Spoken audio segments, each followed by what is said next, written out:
Once it finds the wind in form, the eagles use the raging storm to lift itself above the clouds. This gives the eagle the opportunity to glide and rest its wings. In the meantime, all the other birds hide in the branches and leaves of the tree, meaning achievers are not afraid of challenges. Rather, they relish in them and use them for profitability.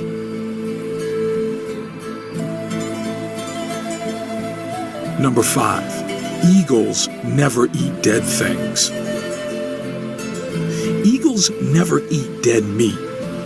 In other words, an eagle does not scavenge. It only eats the meat from the prey it kills itself. Meaning, do not rely on your past success. Keep looking for new frontiers to conquer. Leave your past where it belongs, in the past.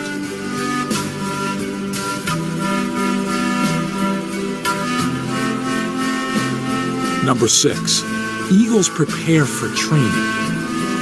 They remove the feather and the soft grass in the nest so that the young ones get uncomfortable in preparation for flying.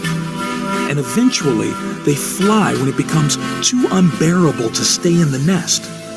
Meaning, leave your comfort zone. There is no growth there. Last but not least, number 7, eagles possess vitality. When the eagle grows old, his feathers become weak and cannot take him as fast and as high as it should. This makes him weak and could make him die, so he retires to a place far away in the mountains. And while there, he plucks out the weak feathers in his body and breaks his beak and his claws against the rocks until he is completely bare. A very bloody and painful process. Then he stays in his hiding place until he has grown new feathers, new beaks and claws, and then comes out flying higher than ever before. Meaning, we occasionally need to shed off old habits, no matter how difficult. Things that burden us or add no value to our lives should be let go of. Thanks for watching this video. Share and subscribe for more amazing inspiration.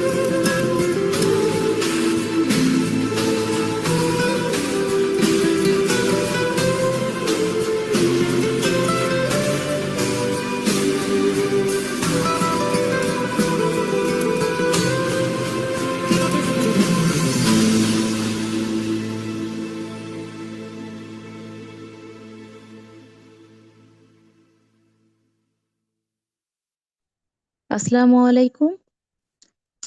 Learns প্লেসের পক্ষ থেকে আপনাদেরকে শুভেচ্ছা ও অভিনন্দন। সিজা certified information systems auditor বর্তমান বিশ্বে সব থেকে আলোচিত সার্টিফিকেটের মধ্যে একটি সার্টিফিকেট। এটার উপরে বক্তব্য রাখার জন্য আমাদের ট্রেনার জিএম ফারুক স্যারকে অনুরোধ করছি।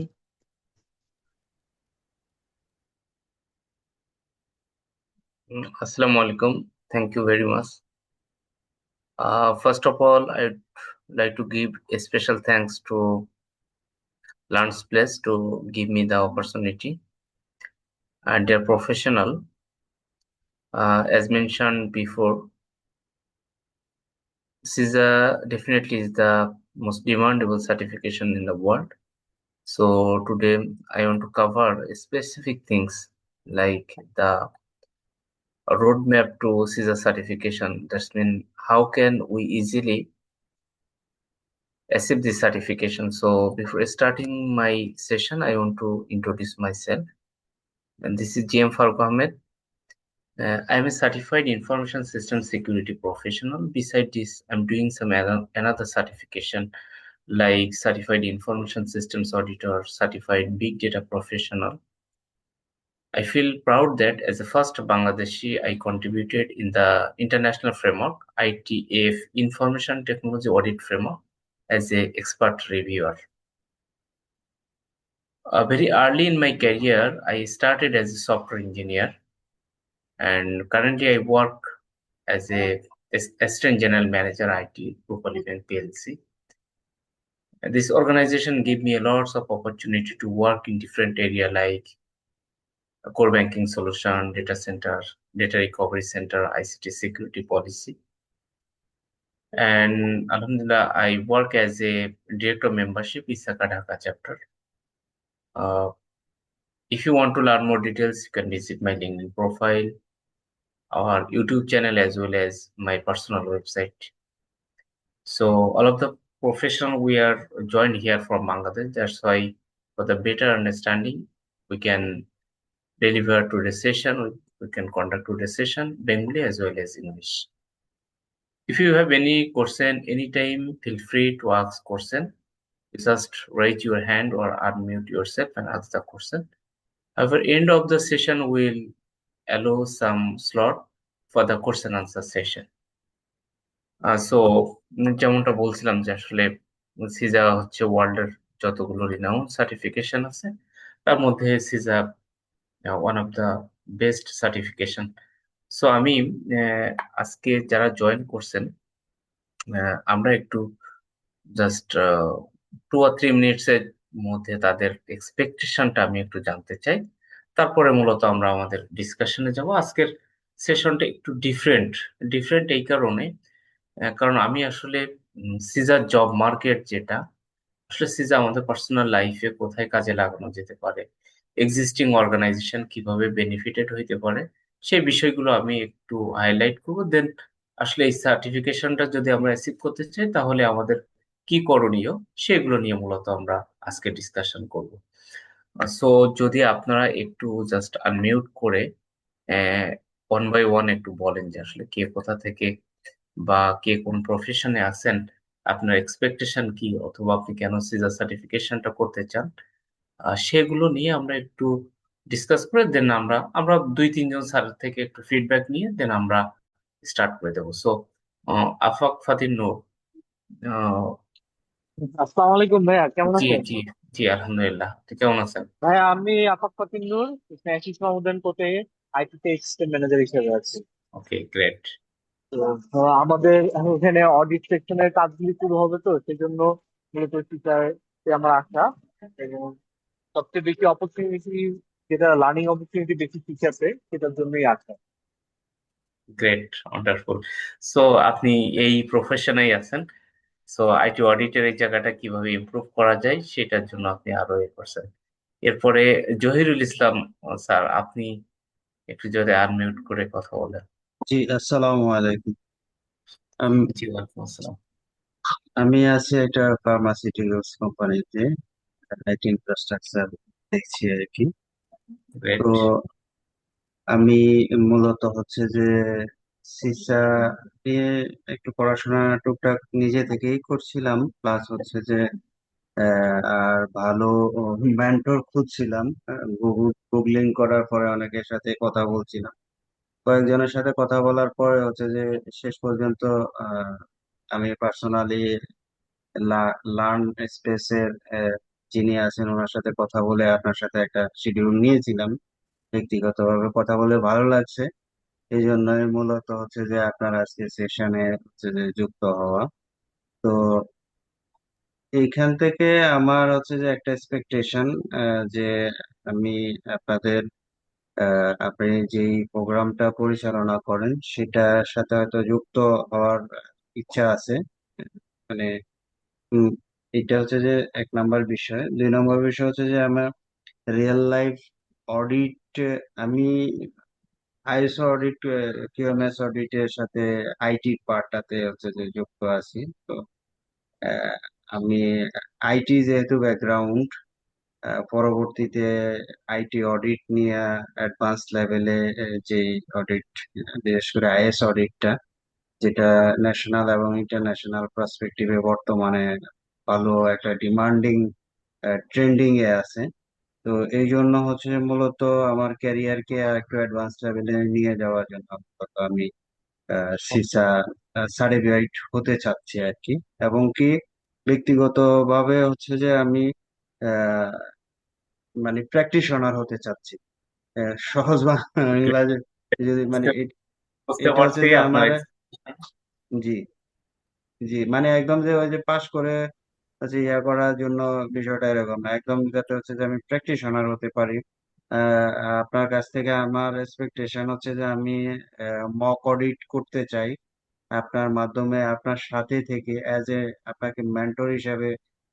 আপনি যেভাবে গাইডলাইন দিবেন এবং কি এক্সাম প্রিপারেশন তো আছে, সেটা তো আহ, আহ, নেবই, এবং কি আমি। ঠিক আছে, বুঝতে পারছি। জি জি ইনশাল্লাহ জি ডিটেলস আপনার এগুলো নিয়েই আমরা কথা বলবো। আমি অনেক স্যাররাই জয়েন করছেন, জাস্ট আর একজন স্যারের থেকে উইলিংলি যদি কেউ কথা বলতে চান, হ্যাঁ, আপনি একটু জি, জাস্ট আনমিউট করে ঠিক আছে, কথা। Thank you. সালামু আলাইকুম স্যার। তৌফিক ওয়ালাইকুম আমি আসসালাম। আমি জি এক্সিম ব্যাংকে আছি, এডিসি ডিভিশনে। আপনার সাথে আমার লিঙ্কডইনে কানেকশন আছে।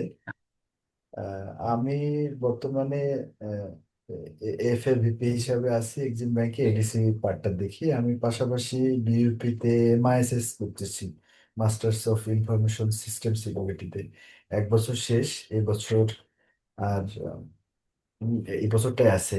তো আমার আপনার কাছ থেকে আমি লিঙ্কডইনে অনেকগুলো মানে দেখি আপনার সবকিছুই, সিসার, সিআইএসএসপি। আমার আসলে সিস্টেম সিকিউরিটির উপরে মানে ডোমেনটা নেওয়ার এখন চেষ্টা করতেছি। তো সেক্ষেত্রে কোন জায়গা থেকে আগাবো? আমি সিসা এই মুহূর্তে আমার জন্য অনেক টাফ হবে। প্যারালালি ওই বিউপির একাডেমিক কোর্সের সাথে প্যারালালি পারবো কিনা, এটা একটা বিষয়। আর সিকিউরিটি ডোমেনে যাওয়ার জন্য আমার স্টেপ বাই স্টেপ এই বিষয়গুলা যদি আমাকে একটু গাইড করেন, মানে ব্যক্তিগতভাবে গাইড করতে জি পারেন, আমি আপনার ওইখান থেকে আমি দেখছি। বাট আমার এখন অনেক হারাই যাব তো। সিআইএসএসপি, সিসা, পিসিআইডিএসএস, আইএসও 27000 আমার কোথায়? আর আমার আমার এমটা হচ্ছে যে আমি সিকিউরিটি লাইনে থাকতে চাই। এডিসিতে কাজ করি, বাট ফিউচার প্ল্যানটা হচ্ছে বিউপি সার্টিফিকেটটা নিব, কিছু সার্টিফিকেশন কোর্স করব। এখন কোন সার্টিফিকেশন কোর্স করলে এবং করলে আমার এই ডোমেনে আমি স্পেশালি হ্যাঁ, আসতে কোথা পারি, থেকে শুরু এটাই। করলে? রাইট, এটাই আচ্ছা, হচ্ছে। আমি আপনাদের ঠিক এই আছে, বিডি মোটামুটি। প্রফেশনালে আমি কানেক্টেড। রাসেল ভাই আমার খুব মাই ডিয়ার লোক, আপনারা একসাথে হ্যাঁ, আছেন সাইফুদ্দিন আমি রাসেল জানি। ভাই। সাইফুদ্দিন রাসেল ভাই, হ্যাঁ। এই আমার হচ্ছে ঠিক আছে। পরিচয় আর কি। আহ মোটামুটি আমরা শুনলাম এক্সপেকটেশন অন্য জি, স্যারদের থ্যাংক ইউ। থেকে হয়তো শুনতে পারলে আরো ভালো আসতো, ভালো হইতো। যেহেতু আমাদের একটা টাইম কনস্ট্যান্ট আছে, আমরা সেশনের লাস্টেও আমরা একটু ডিসকাশন করব। সো আমরা মেন প্রোগ্রামে, মেন স্পিচে আমি চলে যেতে চাচ্ছি। আমি ইচ্ছে করেই এই ছবিটা আমি নিয়ে আসছি। আমি দেখলাম সোশ্যাল মিডিয়াতে অনেক জায়গায় এই ছবিটা পোস্ট করা হয়েছে, যেটা ওয়ার্ল্ড ব্যাংক তারা একটা স্টেটমেন্ট দিছে ঠিক এরকম, যে 2023 সাল থেকে 2024 সালে কর্মসংস্থান হারিয়েছে 20 লাখ মানুষ। এবছর আরো 8 লাখ মানুষ বেকার হবে। দারিদ্র্যের হার আহ, একটা সংখ্যা থেকে বেড়ে এই সংখ্যা ইনক্রিজ করবে। আমি আমি 100% কনফার্ম না যে এটা অথেন্টিক কোনো কিছু না কিনা, বাট আপনারা কি আসলে ট্রাস্ট করেন যে এরকম আসলে ঘটনা ঘটছে? সেটা সংখ্যাটা বেশি হইতে পারে অথবা কম হইতে পারে। আহ, যারা এটাকে ট্রাস্ট করেন জাস্ট ইয়েস লেখেন। হ্যাঁ, ইয়েস লেখেন, তারপরে আমরা আপনারা আছেন কিনা এটা জানার জন্য আসলে জাস্ট চ্যাট বক্সে ইয়েস লেখেন। ওকে, গ্রেট গ্রেট। সো অনেকেই লিখছেন ইয়েস, দ্যাটস মিন এটার সাথে হয়তো পার্শিয়ালি অথবা কোনো না কোনো ভাবে আপনারা এটার সাথে একমত হয়েছেন। এখন আহ আমরা আজকে আমাদের সেশনটাই যেগুলো কাভার করব, আইসাকা এবং সিজা, এই দুইটা নিয়ে একটা ওভারভিউ দেওয়ার ট্রাই করব। সিজা সার্টিফিকেশনটা যদি আপনি পেতে চান, তাহলে আপনাকে কোন কোন ম্যাটেরিয়ালস গুলো আপনাদেরকে ফলো করতে হবে, কিছু এক্সাম কোশ্চেন বা স্যাম্পল কোশ্চেন আমরা দেখব, 5টা ডোমেইন আছে, 5টা ডোমেইন সম্পর্কে আমরা জানবো, এবং কিছু অ্যাপ্রোচ থাকে, হ্যাঁ, কিছু অ্যাওয়ারনেস এর বিষয় আছে, সেগুলো নিয়েই আমরা আজকে সেশনটা ডিসকাস করবো। সো আমরা প্রথমে যদি যাই যে এই সার্টিফিকেশনটা, যেমন কয়েকজন স্যার বললেন ওনারা ইন্টারনাল অডিটে আছেন, একজন স্যার বললেন উনি আইটি তেই আছেন, একজন স্যার বললেন উনি ইন্টারনাল অডিট আছেন, এখন সিস্টেম অডিটটা নিয়ে একটু এটা সম্পর্কে আর একটু জানতে চান।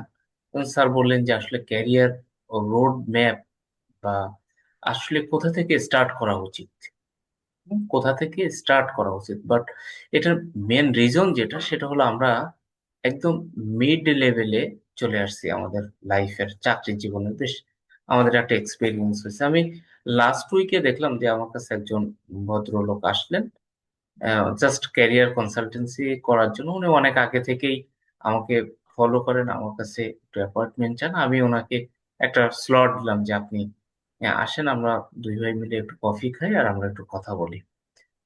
কারণ হচ্ছে ফোনে এইভাবে আসলে কথা বলে বোঝানো অনেক কিছু আসলে সম্ভব হয় না। তো সার্টেন টাইম কথা বলার পরে আমি দেখলাম যে উনি ওনার এক্সপিরিয়েন্স যেটা সেটা মোর দেন 20 ইয়ার্স এক্সপিরিয়েন্স।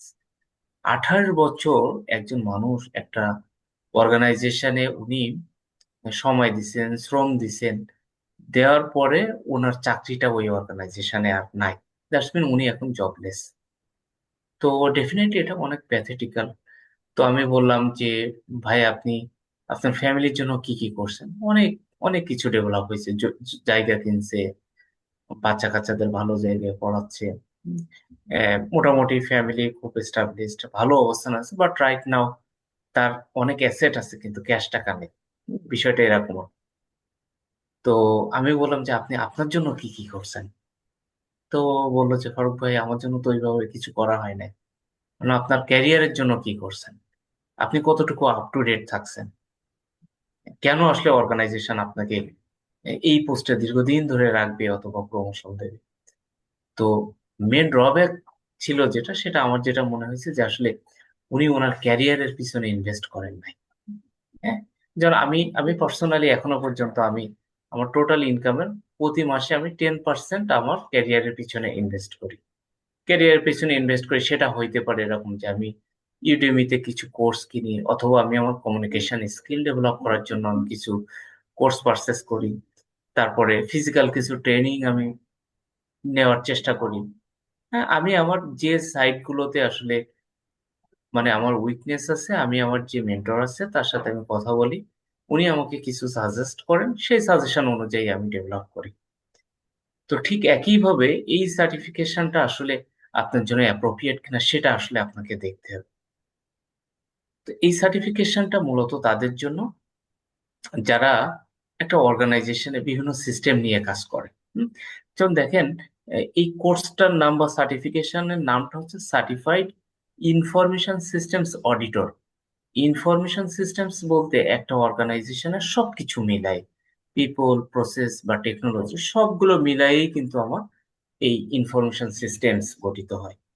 তাহলে একটা অর্গানাইজেশনের এইচআর যদি আপনি অডিট করেন, একটা অর্গানাইজেশনের বিজনেস যদি অডিট করেন, একটা অর্গানাইজেশনের ফাংশনাল সিস্টেম গুলো যদি অডিট করেন, একটা অর্গানাইজেশনের সিস্টেম যদি অডিট করেন বা সাইবার সিকিউরিটি যদি অডিট করেন, তাহলে এই সার্টিফিকেশনটা আপনার জন্য। এবং যে অর্গানাইজেশন এই সার্টিফিকেটটা প্রোভাইড করে আইসাকা, তারা তাদের ওয়েবসাইটে ঠিক এইভাবে লিখছে যে সিজা একটা ওয়ার্ল্ড রিনাউন্ড সার্টিফিকেশন। আমি আমার সার্টিফিকেশনকে ডেফিনেটলি ভালো বলবো, এটাই স্বাভাবিক। But I have to prove that is it really world renowned or not. Say proof গুলো তারা কিভাবে দিচ্ছে সেটাও আমরা একটু দেখার চেষ্টা করব। তাহলে 1 নম্বর হচ্ছে সিজা একটা ওয়ার্ল্ড রিনাউন্ড সার্টিফিকেশন, এবং এই সার্টিফিকেশনটা মূলত তাদের জন্য যারা একটা অর্গানাইজেশনের অডিট, কন্ট্রোল, ইভেন ওই অর্গানাইজেশনের ইনফরমেশন টেকনোলজি অথবা বিজনেস সিস্টেম এগুলোকে মনিটরিং করেন, অথবা ডে টু ডে অ্যাক্টিভিটিস এর সাথে জড়িত, তাদের জন্য মূলত এই সার্টিফিকেশন। এখন বলুন তো একটা অর্গানাইজেশনে আসলে আইটি এবং বিজনেস এই দুইটার বাইরে কি আদৌ কিছু আছে? সবকিছু কভার করে না। বিজনেস প্লাস আইটি এই দুইটাই তো আসলে মূলত কাভার করে। সো এই সার্টিফিকেশনটা যারা আইটিতে আছেন তাদের জন্য অ্যাপ্রোপ্রিয়েট, অ্যাজ ওয়েল অ্যাজ যারা বিজনেস সিস্টেম, বিজনেস ব্যাকগ্রাউন্ড নিয়ে আছেন তাদের জন্য এই সার্টিফিকেশনটা। সো অনেকেই কোশ্চেন করে যে এই সার্টিফিকেশনটা যেহেতু আইটি অডিটর বলছে অথবা আইএস অডিটর বলতেছে, তাহলে এটা কি আইটি প্রফেশনালদের জন্য, অথবা বলতেছে এটা কি বিজনেস প্রফেশনালদের জন্য? তাহলে আইসাকা কিন্তু প্রথমেই তারা এটা ক্লিয়ার করে দিচ্ছে যে এই সার্টিফিকেশনটা মূলত তাদের জন্য যারা একটা অর্গানাইজেশনে আইটি এবং আইএস এই দুইটা নিয়ে কাজ করে, তাদের জন্য মূলত এই সার্টিফিকেশন। এখন এই সার্টিফিকেশনটা আসলে কারা প্রোভাইড করে? আমরা বলতেছি আইসাকা। একটা সার্টেন টাইম পর্যন্ত আইসাকাকে একটা মিনিং করা হতো, এটা বলা হতো information systems audit and control association. এবং সেই সময় আইসাকা মূলত এই অডিট এবং কন্ট্রোল এই দুইটার উপর সার্টিফিকেশন প্রোভাইড করত।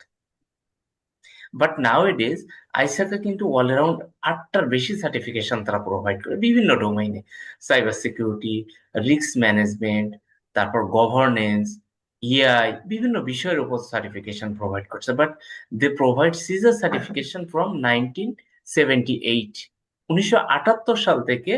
এবং 1978 সালেই তারা প্রথম সার্টিফিকেশনটা প্রোভাইড করে, এবং এই সার্টিফিকেশনটা হচ্ছে ইনফরমেশন সিস্টেমস অডিটরের এই সার্টিফিকেশনটা, সিজার সার্টিফিকেশন।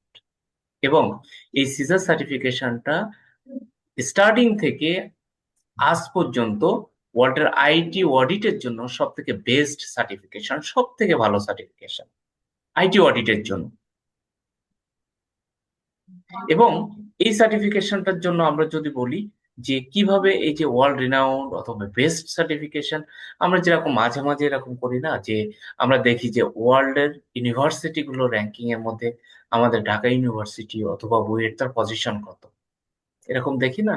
ঠিক একইভাবে কিছু অর্গানাইজেশন আছে যারা প্রফেশনাল এই সার্টিফিকেশন গুলো নিয়ে কাজ করেন, তারা বলতেছেন যে সিজা এই সার্টিফিকেশনটা ওয়ার্ল্ডের যে টপ 5 সার্টিফিকেট আছে এর মধ্যে সিজার অবস্থান 3rd নাম্বার, 3 নাম্বার। যেমন 1 নম্বরে আছে সিআইএসএসপি, 2 নম্বরে সিজম, 3 নম্বরে সিজা। এখানে একটা লিঙ্কও কিন্তু তারা প্রোভাইড করছে যে এইটার উপর বেসিস করে মূলত এই সার্টিফিকেশনটার উপর। আমরা যদি সিজার একটা ওভারভিউ দেখি, কি কি ওভারভিউ? যেমন সারা বিশ্বে সিজার সার্টিফাইড প্রফেশনালের সংখ্যা আছে 1,51,000, এবং বাংলাদেশে এই সংখ্যাটা প্রায় 170 জনের বেশি।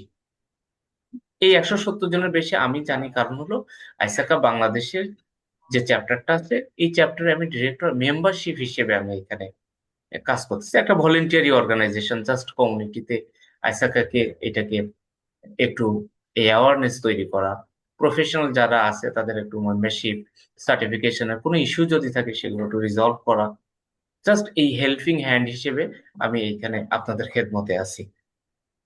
তো এই সংখ্যাটা 170 জন। এখন স্বাভাবিকভাবে হয়তো আপনারা জিজ্ঞেস করবেন, ভাই আপনার সারা বিশ্বে বলতেছেন 150 জন, 1,51,000 প্রফেশনাল, বাট আপনি বাংলাদেশে 170 জন কেন? হ্যাঁ, এটা একটা সময় আমারও কোশ্চেন ছিল। এটার মেন রিজন আমি যেটা ফাইন্ড আউট করছি 3টা রিজন। 1 নম্বর রিজন যেটা, সেটা হলো যে এখন যেরকম আমরা অনলাইনে পেমেন্ট করতে পারি না, আমাদের এই যে মেম্বারশিপ ফি অথবা রেজিস্ট্রেশন ফি 575 অথবা $165, এটা আগে কার্ডে এইভাবে পেমেন্ট করা যেত না। বাংলাদেশ ব্যাংক বা আমাদের কিছু রেগুলেটরি কিছু ইস্যু ছিল যার জন্য হতো না, বাট এখন আমরা ইজিলি এই পেমেন্টটা করতে পারি, যার কারণে এটা আমাদের জন্য এখন খুব ইজিয়েস্ট। সেকেন্ড রিজন যেটা, সেটা হলো আমাদের স্টাডি ম্যাটেরিয়ালস যেটা, এই স্টাডি ম্যাটেরিয়ালস গুলো আসলে আগে এত অ্যাভেলেবেল ছিল না, বাট এখন আলহামদুলিল্লাহ আপনি CISA review manual, question answer book অথবা আরো কিছু রিনাউন্ড রাইটার বই, কিছু মক এক্সামের ব্যবস্থা, এই চান এভরিথিং ইজ অ্যাভেলেবেল, আপনি সহজে এগুলো করতে পারেন। থার্ড এবং মোস্ট ইম্পর্টেন্ট ইস্যু যেটা ছিল, সেটা হলো আগের দিনে শুধুমাত্র বছরে 2বার পরীক্ষা দেওয়া যেত, 2টা উইন্ডোতে, এবং ব্রিটিশ কাউন্সিলের মাধ্যমে মূলত আপনাকে এক্সাম গুলো দিতে হতো, ব্রিটিশ কাউন্সিলের মধ্যে এক্সাম দিতে হতো। এখন কোনোভাবে, এবং এটা রিটেন এক্সাম ছিল, কোনোভাবে যদি আপনি এই এক্সাম শিডিউল মিস করেন তাহলে আসলে আপনি সেকেন্ড টাইম আর এক্সাম দিতে পারতেন না। বাট এখনকার সময় এই ফ্যাসিলিটিসটা এমন হয়েছে, ইভেন আপনি যদি চান বাসা থেকে পরীক্ষা দিবেন, যে কোনো দিনে যে কোনো সময় বাসা থেকেও পরীক্ষা দেওয়া যায়। আর বাংলাদেশে অনেকগুলো এক্সাম সেন্টার আছে, সেখানে যে আপনি সহজে এক্সাম দিতে পারেন, যার কারণে আসলে এই সংখ্যাটা, মানে আগে যেটা ছিল হয়তো ওনলি 70, বাট রাইট নাও এইটা, এই সংখ্যাটা বেশ 170 ক্রস করছে। এখন আপনি হয়তো বলবেন যে তাহলে 170 জন বাংলাদেশে আছে? না, 170 জন আসলে বাংলাদেশে নাই। বাংলাদেশে এই সংখ্যাটা যদি আমি বলি, আপনি যদি 100 জনও আসলে আপনি অনেস্টলি স্পিকিং আপনি পাবেন না। কারণ হলো এই সার্টিফিকেশন গুলো ডিমান্ড ইন্টারন্যাশনালি অনেক অনেক বেশি। আমি আপনাদেরকে একটু দেখানোর চেষ্টা করবো যে কিভাবে আসলে আপনি রিমোট জব গুলো পাবেন। অথবা যেমন আলহামদুলিল্লাহ গত পরশুদিন বৃহস্পতিবারে আমার মেন্টরশিপ নিছিল একজন। আহ, উনি আমাকে বলছে যে ভাইয়া আমার আলহামদুলিল্লাহ একটা জব হয়েছে। আমি বললাম আলহামদুলিল্লাহ, কই বলো। আমি জিজ্ঞেস করলাম কোথায় হয়েছে। সে বললো সে সৌদি আরবের একটা কোম্পানিতে চলে যাচ্ছে। সৌদি আরবের একটা কোম্পানি খুব হ্যান্ডসাম স্যালারি দিয়ে তাকে নিয়ে যাচ্ছে জাস্ট আইটি অডিটর হিসেবে। গত মাসে একটা ইয়ে হয়েছে যে আমাকে জাস্ট সিজা কমপ্লিট করছে।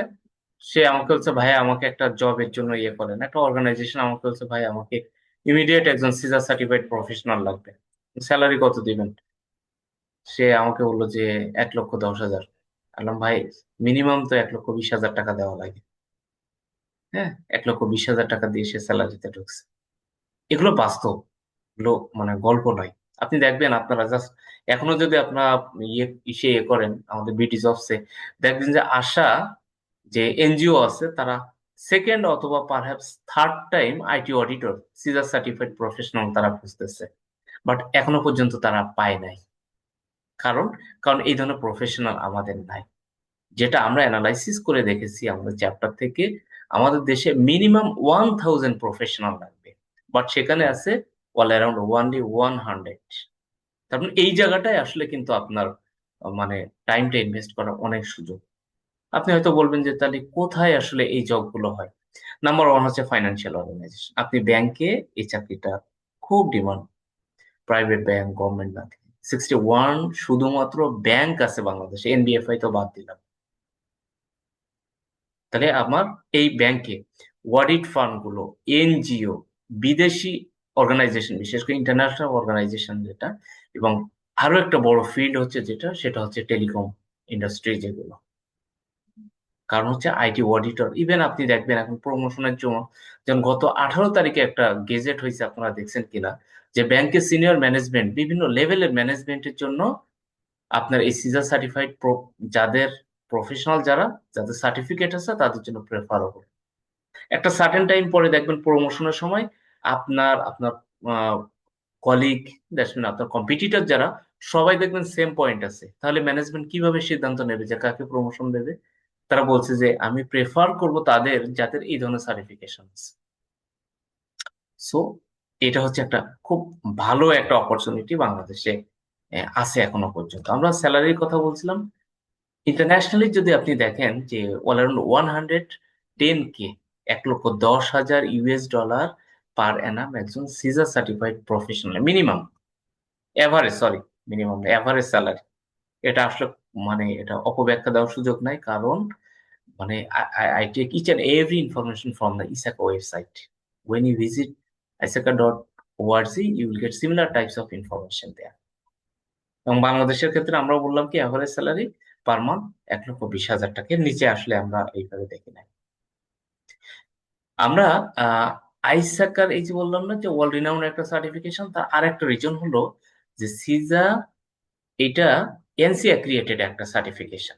আইএসও আইসি 17024:2012 এই স্ট্যান্ডার্ড অনুযায়ী এই সার্টিফিকেশনটা প্রোভাইড করে। So it's not like that যে নিজেরা করছেন করলাম নিজেরা করলাম না, each and everybody is different. তাদের প্রফেশনালদের স্কিল ডেভেলপ করার জন্য, মেম্বারদের স্কিল ডেভেলপ করার জন্য তাদের অনেক কিছু ক্রাইটেরিয়া ফুলফিল করতে হয়। এইগুলো যদি ফুলফিল করে তাহলে এনসি অ্যাক্রেডিটেড সার্টিফিকেশন গুলোতে এরা আসতে পারে। এবং সর্বশেষে আমরা যে পয়েন্ট রাখছি ইসাকা ঢাকা চ্যাপ্টার, এটা মূলত লোকাল চ্যাপ্টার। কারণ আপনারা জানেন যে আইসাকার হেডকোয়ার্টার যেটা সেটা ইউএসএ তে। বিভিন্ন দেশে তাদের অফিসগুলো থাকে। এই কান্ট্রি অফিসগুলোর মেন রেসপন্সিবিলিটিস হলো যে আমাদের মতো যারা আমরা মেম্বার আছি, যারা প্রফেশনাল আছে, তাদের স্কিল ডেভেলপ করা। এইটা মূলত আইসাকার এই লোকাল চ্যাপ্টার গুলোর কাজ। এই পর্যন্ত কি আপনাদের কারো কোনো কোশ্চেন আছে? হ্যাঁ, আমরা লাস্টেও কোশ্চেন আনসার নিব। তারপরেও যদি আপনাদের কারো কোনো কোশ্চেন থাকে, হ্যাঁ, জাস্ট একটু হ্যান্ড রেজ করেন অথবা আনমিউট করে আমাকে কোশ্চেন করেন। আমরা কি নেক্সটে যেতে পারি?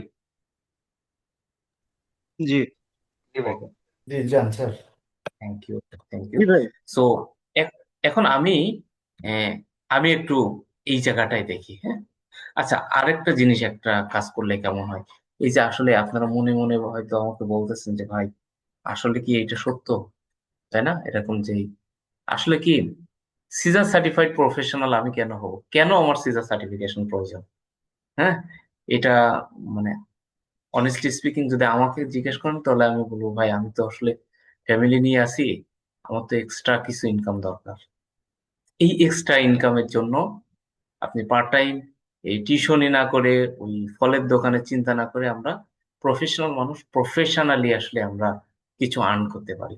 আমি যেমন এইখানে দেখেন, হ্যাঁ, এটা প্রফেশনালদের জন্য আমরা তো আসলে এই চ্যানেলটা ইউজ করি, হ্যাঁ।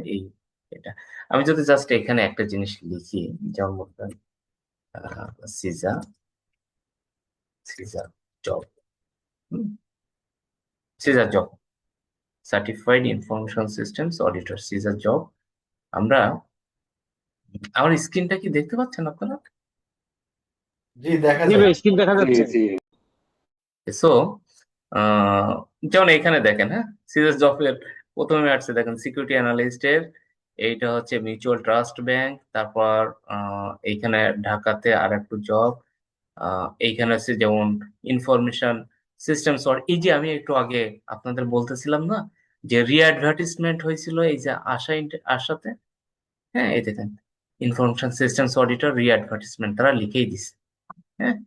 তো আমি জাস্ট যদি এখানে জবে ক্লিক করি, এবং আমি এটা জবটা আমি জবে ক্লিক করলাম, ও, এরকম হয় নাকি?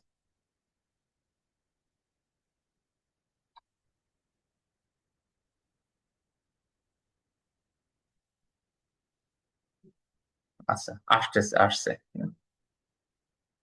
সো এইখানে দেখেন আমরা রিমোট জবের কথা যদি বলি, দেখুন senior IT GRC and audit consultant, হ্যাঁ, এটা কিন্তু আপনি রিমোট জব করতে পারবেন, হ্যাঁ। এটা ইউএসএ তে আপনার এই জবটা করার সুযোগ আছে, এবং এইখানে এক্সপেরিয়েন্স আদার জিনিসগুলো বলে দিছে, হ্যাঁ। এবং কি কি ধরনের সার্টিফিকেশন তারা প্রেফার করতেছে সেটাও বলছে, দেখেন এখানে সিজা সার্টিফিকেশন, হ্যাঁ। এবং পয়সা কড়ির কথাও কিন্তু এখানে আসলে বলছে যে আসলে কি কি বেনিফিট পাবেন, কত টাকা কি ইয়ে। সো আপনি যখন ডিটেলস দেখবেন তখন। রিমোট জবের ক্ষেত্রে আমরা যদি এটাও দেখি নেক্সট, হ্যাঁ, জিআরসির এই জবটা ট্রাস্ট সার্টিফিকেশন লিস্ট। তো এইখানেও দেখবেন যে আপনার মানে এই আইটি অডিট রিলেটেড সার্টিফিকেশন গুলো যেখানে আছে সেখানে আপনাকে এ করছে।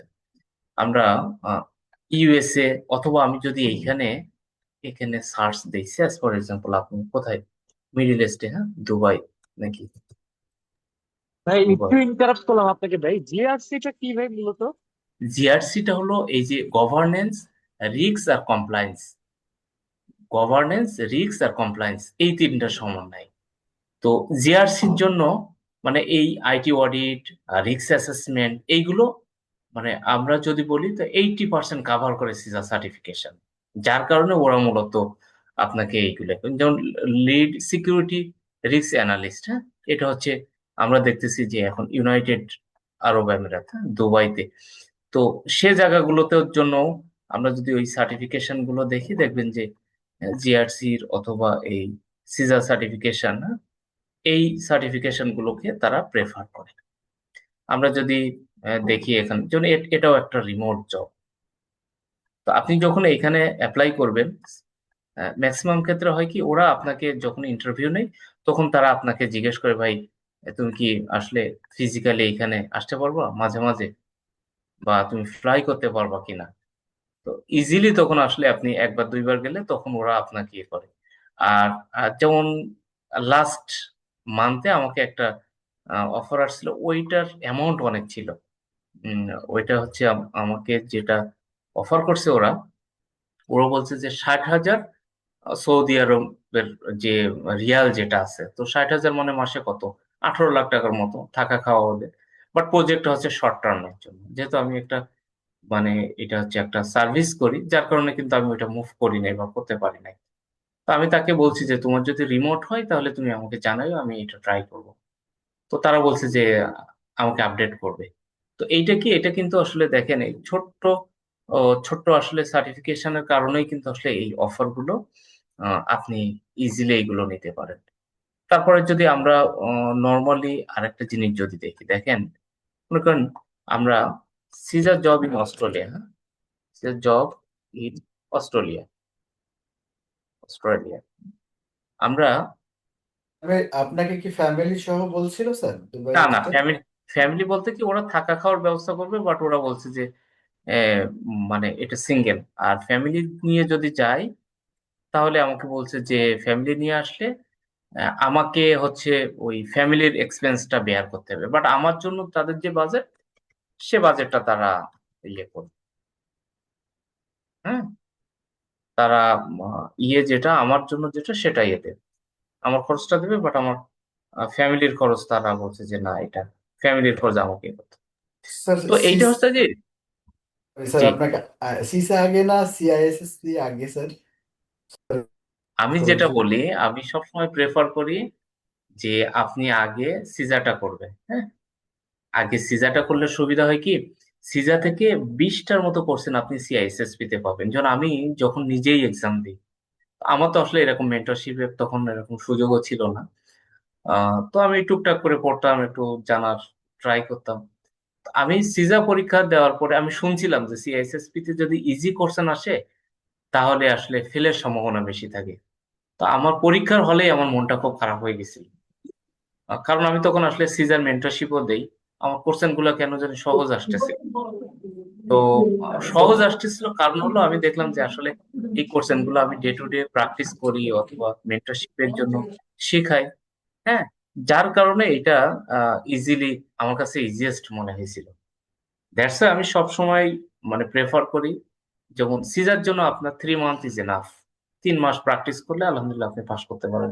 বাট সিআইএসএসপির জন্য আমি কিন্তু বলি যারা একদম নিউ, মিনিমাম 1 ইয়ার যদি আপনার সিজা করা থাকে, সেই ক্ষেত্রে আমি তাকে বলি 6 মান্থ, যাদেরকে আমি মেন্টরশিপ দিই। 6 মান্থ, এখানে 21টা চ্যাপ্টার, 21টা ক্লাস আমি, হ্যাঁ, আমি আপনাদের একটা ক্যারিয়ার রোড ম্যাপও দেখাবো যে কিভাবে স্টার্ট করতে পারে। তাই দেখেন সিক হচ্ছে অস্ট্রেলিয়ার এই বিডি জবস এর মতো বাংলাদেশের, ওদের খুব রিনাউন্ড একটা ইয়ে। তো সিকের এইখানে আপনি দেখবেন যে প্রচুর পরিমাণে এই সিজা জব, এবং এইখানে কি দেখাচ্ছে 165টা নতুন জব, এবং এখানে 1662টা সিজা জব এটা অস্ট্রেলিয়ায় পাওয়া যাচ্ছে, এটা ভ্যাকেন্সি। কারণ ওয়ার্ল্ডেও এটা ডিমান্ড কিন্তু অনেক অনেক বেশি, অনেক অনেক বেশি। তাহলে রিমোট জব করা যায়, ফিজিক্যালি আপনি অ্যাপ্লাই করতে পারেন। সো এটা হলো আসলে আপনার ক্যারিয়ারটাকে আপনি কিভাবে কোন জায়গায় নেবেন। ও, যেটা বলতেছিলেন যে আপনারা এটাও দেখতে পারেন, হুম, আমার এই যে পার্সোনাল ওয়েবসাইটে যেটা ভালো.com, এইখানে দেখবেন আমি একটা ক্যারিয়ার রোড ম্যাপ আমি এখানে শেয়ার করেছি, ক্যারিয়ার রোড ম্যাপ,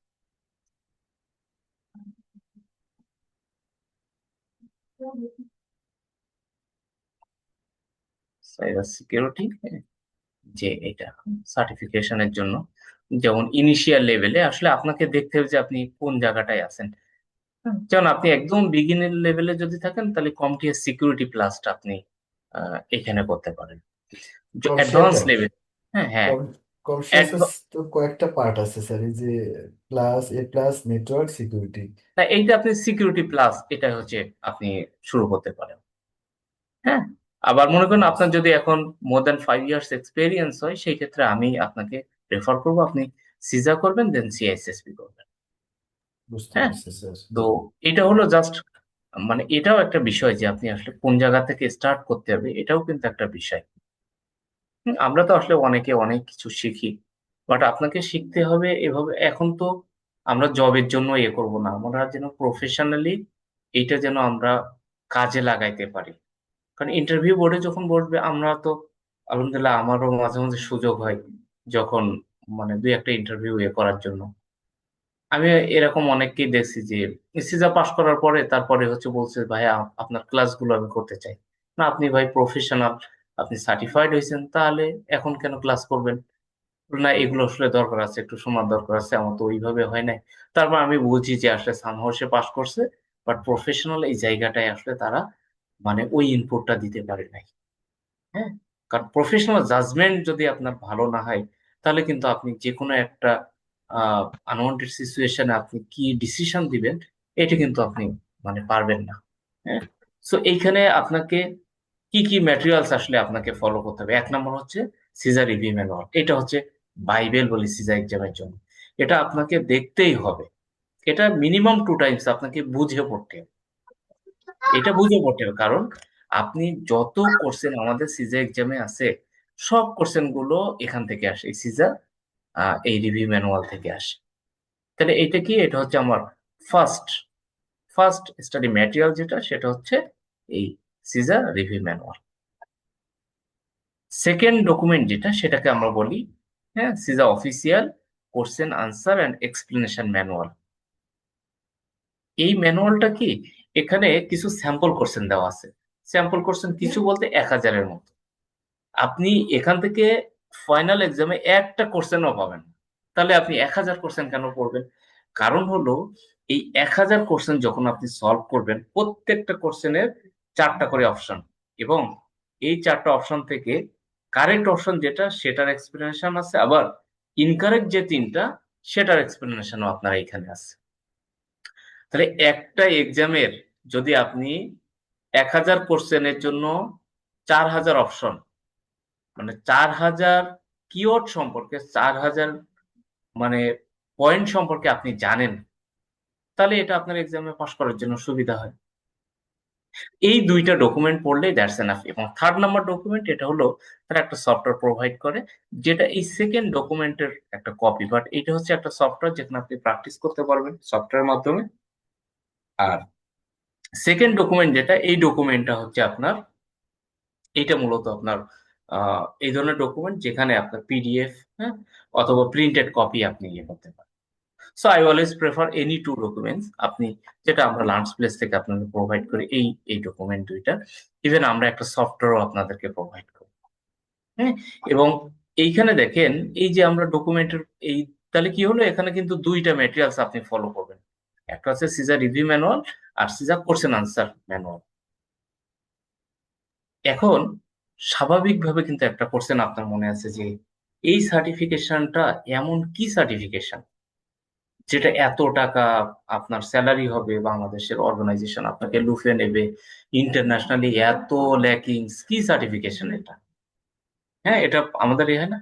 সো আইসাকা তাদের ওয়েবসাইটে ঠিক এই জিনিসগুলো বলছে যে if you want to differentiate yourself from others in your current organisation, then CISA certification make expert in this areas.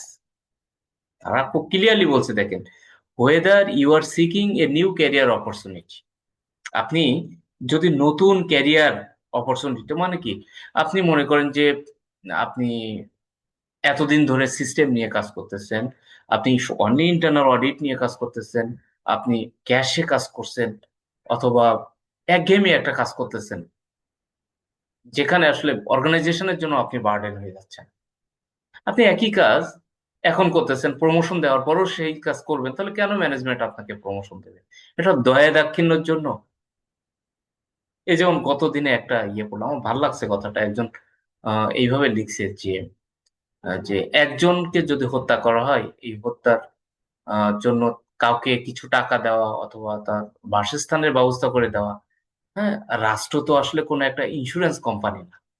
রাষ্ট্রের কাজ হচ্ছে যারা এরকম ক্রাইম করবে, যারা খুন করবে, তাদেরকে ধরে আসলে শাস্তি দেওয়া। তো একটা অর্গানাইজেশনে আপনি আমি মানে অযথা হচ্ছে একটা ডিমান্ড করব যে আমার স্যালারি বাড়ুক অথবা আমার প্রমোশন হোক, কেন? মানে কেন আমার প্রমোশন দিবে? মানে আমি অর্গানাইজেশনকে নতুন কিছু কন্ট্রিবিউট করতে পারতেছি? যদি আমি নতুন কোনো ডাইমেনশন যদি অ্যাড না করতে পারি, তাহলে আমাকে কেন প্রমোশন দেবে?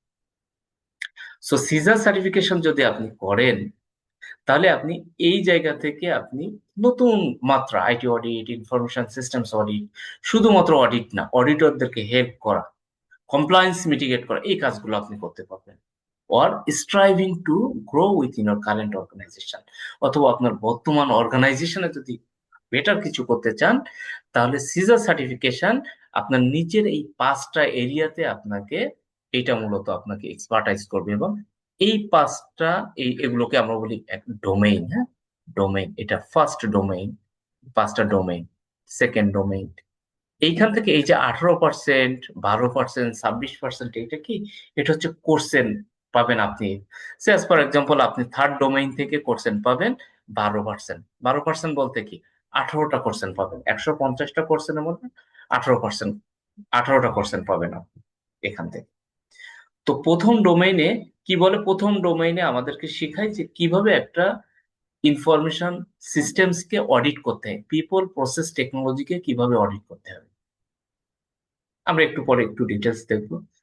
তা আমি একটা অর্গানাইজেশনের অডিটের সিস্টেম বুঝলাম, সেটা ফাইন্যান্সিয়াল অডিট, সেটা বিজনেস অডিট, এই এরিয়াগুলো আমার কভার করলাম। সেকেন্ডে একটা অর্গানাইজেশনের গভর্নেন্স এবং ম্যানেজমেন্ট, মানে অর্গানাইজেশনের অবজেক্টিভ, গোল, এগুলো কারা সেট করে? Governing body, governance. যেমন রাষ্ট্রের আমরা বলি গভর্নেন্স, গভর্নমেন্ট এর কাজ কি? একটা গোল, একটা মিশন, একটা ভিশন, এগুলো সেট করে দেওয়া। আর ম্যানেজমেন্টের কাজ হলো ওই গোল, অবজেক্টিভ, মিশন, ভিশনকে কিভাবে অ্যাচিভ করা যায় সেই কাজগুলো তাদের। তাহলে আইটি বেস অর্গানাইজেশন গুলোর জন্য বা একটা আইটি ইন্ডাস্ট্রির জন্য আপনার এই মিশন, ভিশন বা কার রোল, রেসপন্সিবিলিটিস কি হবে, একটা অর্গানাইজেশনের অর্গানোগ্রাম কি হবে, সেগুলো সেকেন্ড ডোমেইনে ডিসকাস করা হয়। তাহলে আমি আইটি অডিট, এটার স্টেপ প্রসেস গুলো জানলাম, গভর্নেন্স ম্যানেজমেন্ট সম্পর্কে জানলাম। থার্ড নাম্বারে বলছে একটা অর্গানাইজেশন পরিচালনার জন্য আমার কিছু রিসোর্স প্রয়োজন। সেটা আমার সফটওয়্যার হইতে পারে, হার্ডওয়্যার হইতে পারে, সেটা আমার নেটওয়ার্ক হইতে পারে, সেটা আমার কিছু এমপ্লয় হইতে পারে। তাহলে এইগুলোকে আমরা কিভাবে পাবো? হয় আমাদেরকে পারচেস করতে হবে, অথবা আমাদেরকে ডেভেলপ করতে হবে, নিজেদের কোডিং করতে হবে, নিজেদের তৈরি করতে হবে। তাহলে এই যে ইনফরমেশন সিস্টেমস অ্যাকুইজিশন মানে হচ্ছে পারচেস করা। তাহলে আমি কিভাবে পারচেস করব? একটা টেন্ডার প্রসেস আছে, একটা লং লিস্ট থেকে শর্ট লিস্ট করতে হয়, তারপর একটা তাদের সাথে হ্যান্ডশেক হয়, তারপর আমরা কাজটা কিভাবে বুঝে নেই, এই জিনিসগুলো কিভাবে অডিট করতে হয় সেইগুলো এখানে শেখায়। আবার আপনি সফটওয়্যার তৈরি করতেছেন, নেটওয়ার্ক ইনফ্রাস্ট্রাকচার ডেভেলপ করতেছেন, তাহলে কোন প্রসেস গুলো ফলো করতে হবে, কিভাবে আপনি software development life cycle follow করতেছেন কিনা, সিকিউর কোডিংটা আপনি করছেন কিনা, এটা আপনাকে দেখতে। দেখেন একটা মজার বিষয় দেখছেন, যে এইটা আমরা বললাম না, এই সার্টিফিকেশন বোথ আইটি এবং বিজনেস প্রফেশনালদের জন্য। এখন বলেন তো, এই যে অডিট কিভাবে করতে হয়, হ্যাঁ, ফাইন্যান্সিয়াল অডিট, বিজনেস অডিট, এটা আসলে আপনারা একটু বলেন তো, এইটা আইটির পার্ট না বিজনেসের পার্ট? এটা আইটি না বিজনেস? কোন? হ্যাঁ, কাদের প্রেফার করে এটা? বিজনেস। Business, great. আচ্ছা, সেকেন্ডটা যদি আমরা বলি যে গভর্নেন্স এবং ম্যানেজমেন্ট, হ্যাঁ, এটা কি আইটি না বিজনেসের? এটা বিজনেস। বিজনেস। আচ্ছা, এখন গভর্নেন্স আপনি ম্যানেজমেন্ট অফ আইটি না এটা ভাইয়া? হ্যাঁ, আইটি। এটা তো আইটি ইন্ডি থাকবে। না, এটা কিন্তু গভর্নেন্স, হ্যাঁ, মানে সরকার এবং এখানে লেখা তো যে management. Governance end of IT. IT বলতে এখানে বোঝাচ্ছে যে একটা আইটি অর্গানাইজেশনের ও সরি সরি ভাই, আমি অর্গানাইজেশন। ভাবছিলাম অন্য। আচ্ছা, এখন বলুন তো, থার্ড নম্বরে একটা সফটওয়্যার আপনি প্রসেস করবেন, এটা আইটির না বিজনেসের? প্রকিউরমেন্ট, এটা আইটি বিজনেস ভাইয়া, প্লাস। এটা আইটি। না, হ্যাঁ, প্রকিউরমেন্ট প্লাস বিজনেস। প্রকিউরমেন্ট। এটা হচ্ছে তাহলে এটা সাপ্লাই, বিজনেসের। মূলত সাপ্লাই চেইন দেখবে। সাপ্লাই চেইন মানে বিজনেস প্রেফার করে, তাই না? এখন হুম, একটা সফটওয়্যার আপনি ডেভেলপ করবেন, লাইফ সাইকেল আপনি করবেন, এটা কার? আইটির। এটা আইটি। আইটি এবং প্রকিউরমেন্ট। হ্যাঁ, না, আপনি সফটওয়্যারটা তৈরি করতেছেন, হ্যাঁ, আপনি কিনতেছেন না, আপনি তৈরি করতেছেন। তাহলে এটা কিন্তু আপনার, এটাকে আমরা বলতে পারতেছি যে এটা মূলত এটা আইটির কাজ। একটা সফটওয়্যার তৈরি করবেন, টেস্ট করবেন, সফটওয়্যার ডেভেলপমেন্ট লাইফ সাইকেল গুলো ফলো করা হচ্ছে কিনা সেইগুলো দেখবেন, সেটা আইটির। তাহলে আমরা দেখেন 4 নম্বর বলছে যে আপনি ঠিক আছে, আপনি কিনলেন অথবা তৈরি করলেন, এখন এইগুলোকে আপনার অপারেশনাল কাজ, day to day activities, operational কাজগুলো করতে হবে আপনাকে। যদি কোনো এনহ্যান্স হয়, হ্যাঁ, কোনো কিছু আপডেট করতে হয়, সেগুলো আপনাকে করতে হবে, চেঞ্জ ম্যানেজমেন্টের কাজটা করতে হবে। তাহলে এইখানেও কিন্তু ম্যাক্সিমাম, এখানে কিন্তু আইটি এবং বিজনেসের কাজ, তাই না? এখানেও কিন্তু আপনার আইটি এবং বিজনেস এই দুইটাকে মানে প্রেফার করতেছে, তাই না? এখানেও কিন্তু এবং 5 নাম্বার ডোমেইন যেটা, এইটাকে ফুললি বলতেছে protection of information asset. That's mean কিভাবে আপনার অর্গানাইজেশনের পিপল প্রসেস টেকনোলজি গুলোকে আপনি সিকিউর করবেন, কিভাবে কন্ট্রোল ইমপ্লিমেন্ট করবেন। সো এটা টোটালটাই হচ্ছে আপনার আইটির। ওই হিসাবে আমরা যদি দেখি, এখানে 50% আইটি কে প্রেফার করে, আর রেস্ট অফ দ্য 50% মূলত আপনার বিজনেস কি করে। That's why this is the only one certification in the world that provide the similar type, same facilities for both IT professional as well as business professional. IT এবং business দুজনকেই prefer করে, যার কারণে অনেকেই মনে করেন যারা আইটি ব্যাকগ্রাউন্ড তারা মনে করেন ও এটা তো আইটি অডিট না, এটা আইটি অডিটের সার্টিফিকেশন, বাট এটা আইটি বেজ না। এক্সামের কোশ্চেন গুলো আমরা দুই একটা কোশ্চেন দেখবো, এটা হচ্ছে ম্যাক্সিমাম ক্ষেত্রে এই কোশ্চেন গুলো হচ্ছে আপনার বিজনেস সেন্ট্রিক। মানে আপনি আপনি যখন আনসার দিবেন, আপনাকে অ্যাজ এ ম্যানেজমেন্ট হিসেবে আপনাকে আনসার দিতে হবে, কারণ বিজনেস অলওয়েজ উইন। এই এক্সামে বিজনেস অলওয়েজ উইন। আপনি বিজনেস সেন্ট্রিক আনসারটাই মূলত এটার কারেক্ট আনসার। তাহলে এই যে আমরা ফার্স্ট ডোমেইন বললাম না, প্রত্যেকটা ডোমেইনের জন্য দুইটা করে পার্ট, পার্ট এ আর পার্ট বি। যেমন এই পার্ট এ তে কি কি ডিসকাস করা হয়, হ্যাঁ সেগুলো দিছে। যেমন প্ল্যানিং পার্টে অডিটের স্ট্যান্ডার্ড, তারপরে বিভিন্ন টাইপের অডিট, রিস্ক বেস অডিট প্ল্যানটা কিভাবে করতে হয়। আবার সেকেন্ড পার্টে এক্সিকিউশন। সো ফার্স্ট পার্টটা মূলত থিওরিটিক্যাল, আর সেকেন্ড পার্টটা কিছুটা প্র্যাকটিক্যাল ভাইব এখানে দেওয়ার ট্রাই করা হয়, যেহেতু এখানে সব কোশ্চেন গুলো এমসিকিউ কোশ্চেন হয়, এখানে কোনো রিটেন এক্সাম হয় না, প্র্যাকটিক্যাল কোনো কিছু না। বাট কোশ্চেনের প্যাটার্নটা এমন হয় যে আপনি কিভাবে ডেটা কালেক্ট করবেন, কিভাবে স্যাম্পলিং করবেন, তার মানে টেকনিক্যাল কিছু ভাইব এখানে তো পাবেন। হচ্ছে এখানে সবগুলা কোশ্চেনের অ্যান্সারই মনে হয় যে চারটাই হবে, কিন্তু বেস্টটা বেছে নিতে হয়। হ্যাঁ, আমি এই বেস্ট যে আনসারটা আপনাকে বের করতে হয়, যে আসলে কিভাবে আপনি মানে কারেক্ট আনসারটা বের করতে এরপর পারেন। কি এক্সপ্লেন করতে হয় না স্যার বেস্টটা কেন? হ্যাঁ, বেসটা কেন ওইটা এক্সপ্লেন করা থাকে, এবং ওইগুলোই মূলত আমরা আমাদের ক্লাসের মধ্যে আমরা ডিসকাস করি। জাস্ট একটা কোশ্চেন আমি একটু এক্সপ্লেন করব। তো এই কোশ্চেনটা দেখি আপনারা আহ দেখি আনসার দেন, কে কত তাড়াতাড়ি আনসার দিতে পারেন। সবাই একটু চ্যাট বক্সে এই কোশ্চেনের আনসারটা একটু দেন দেখি। আমি একটু কিভাবে আসলে আমরা এটা স্টাডি করি সেটা একটু দেখানোর জন্য আমি কোশ্চেনটা নিয়ে আসছি।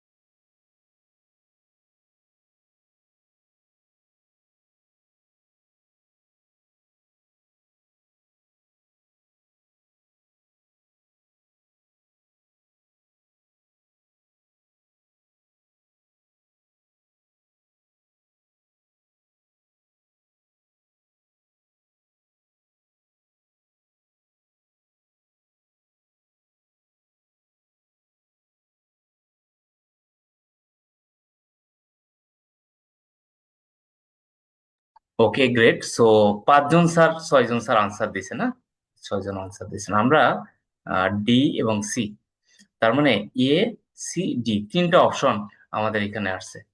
তাহলে আমরা একটু আসলে দেখবো যে কিভাবে আসলে এটা আপনারা প্র্যাকটিস করবেন। তো সবার আগে আমি যেটা বলি, you have to find out the main keyword. আপনি যদি কোশ্চেনটা বুঝেন, তাহলে আপনি সহজে আনসার দিয়ে ফেলতে পারবেন। আপনি কোশ্চেন বুঝতে হবে আপনাকে।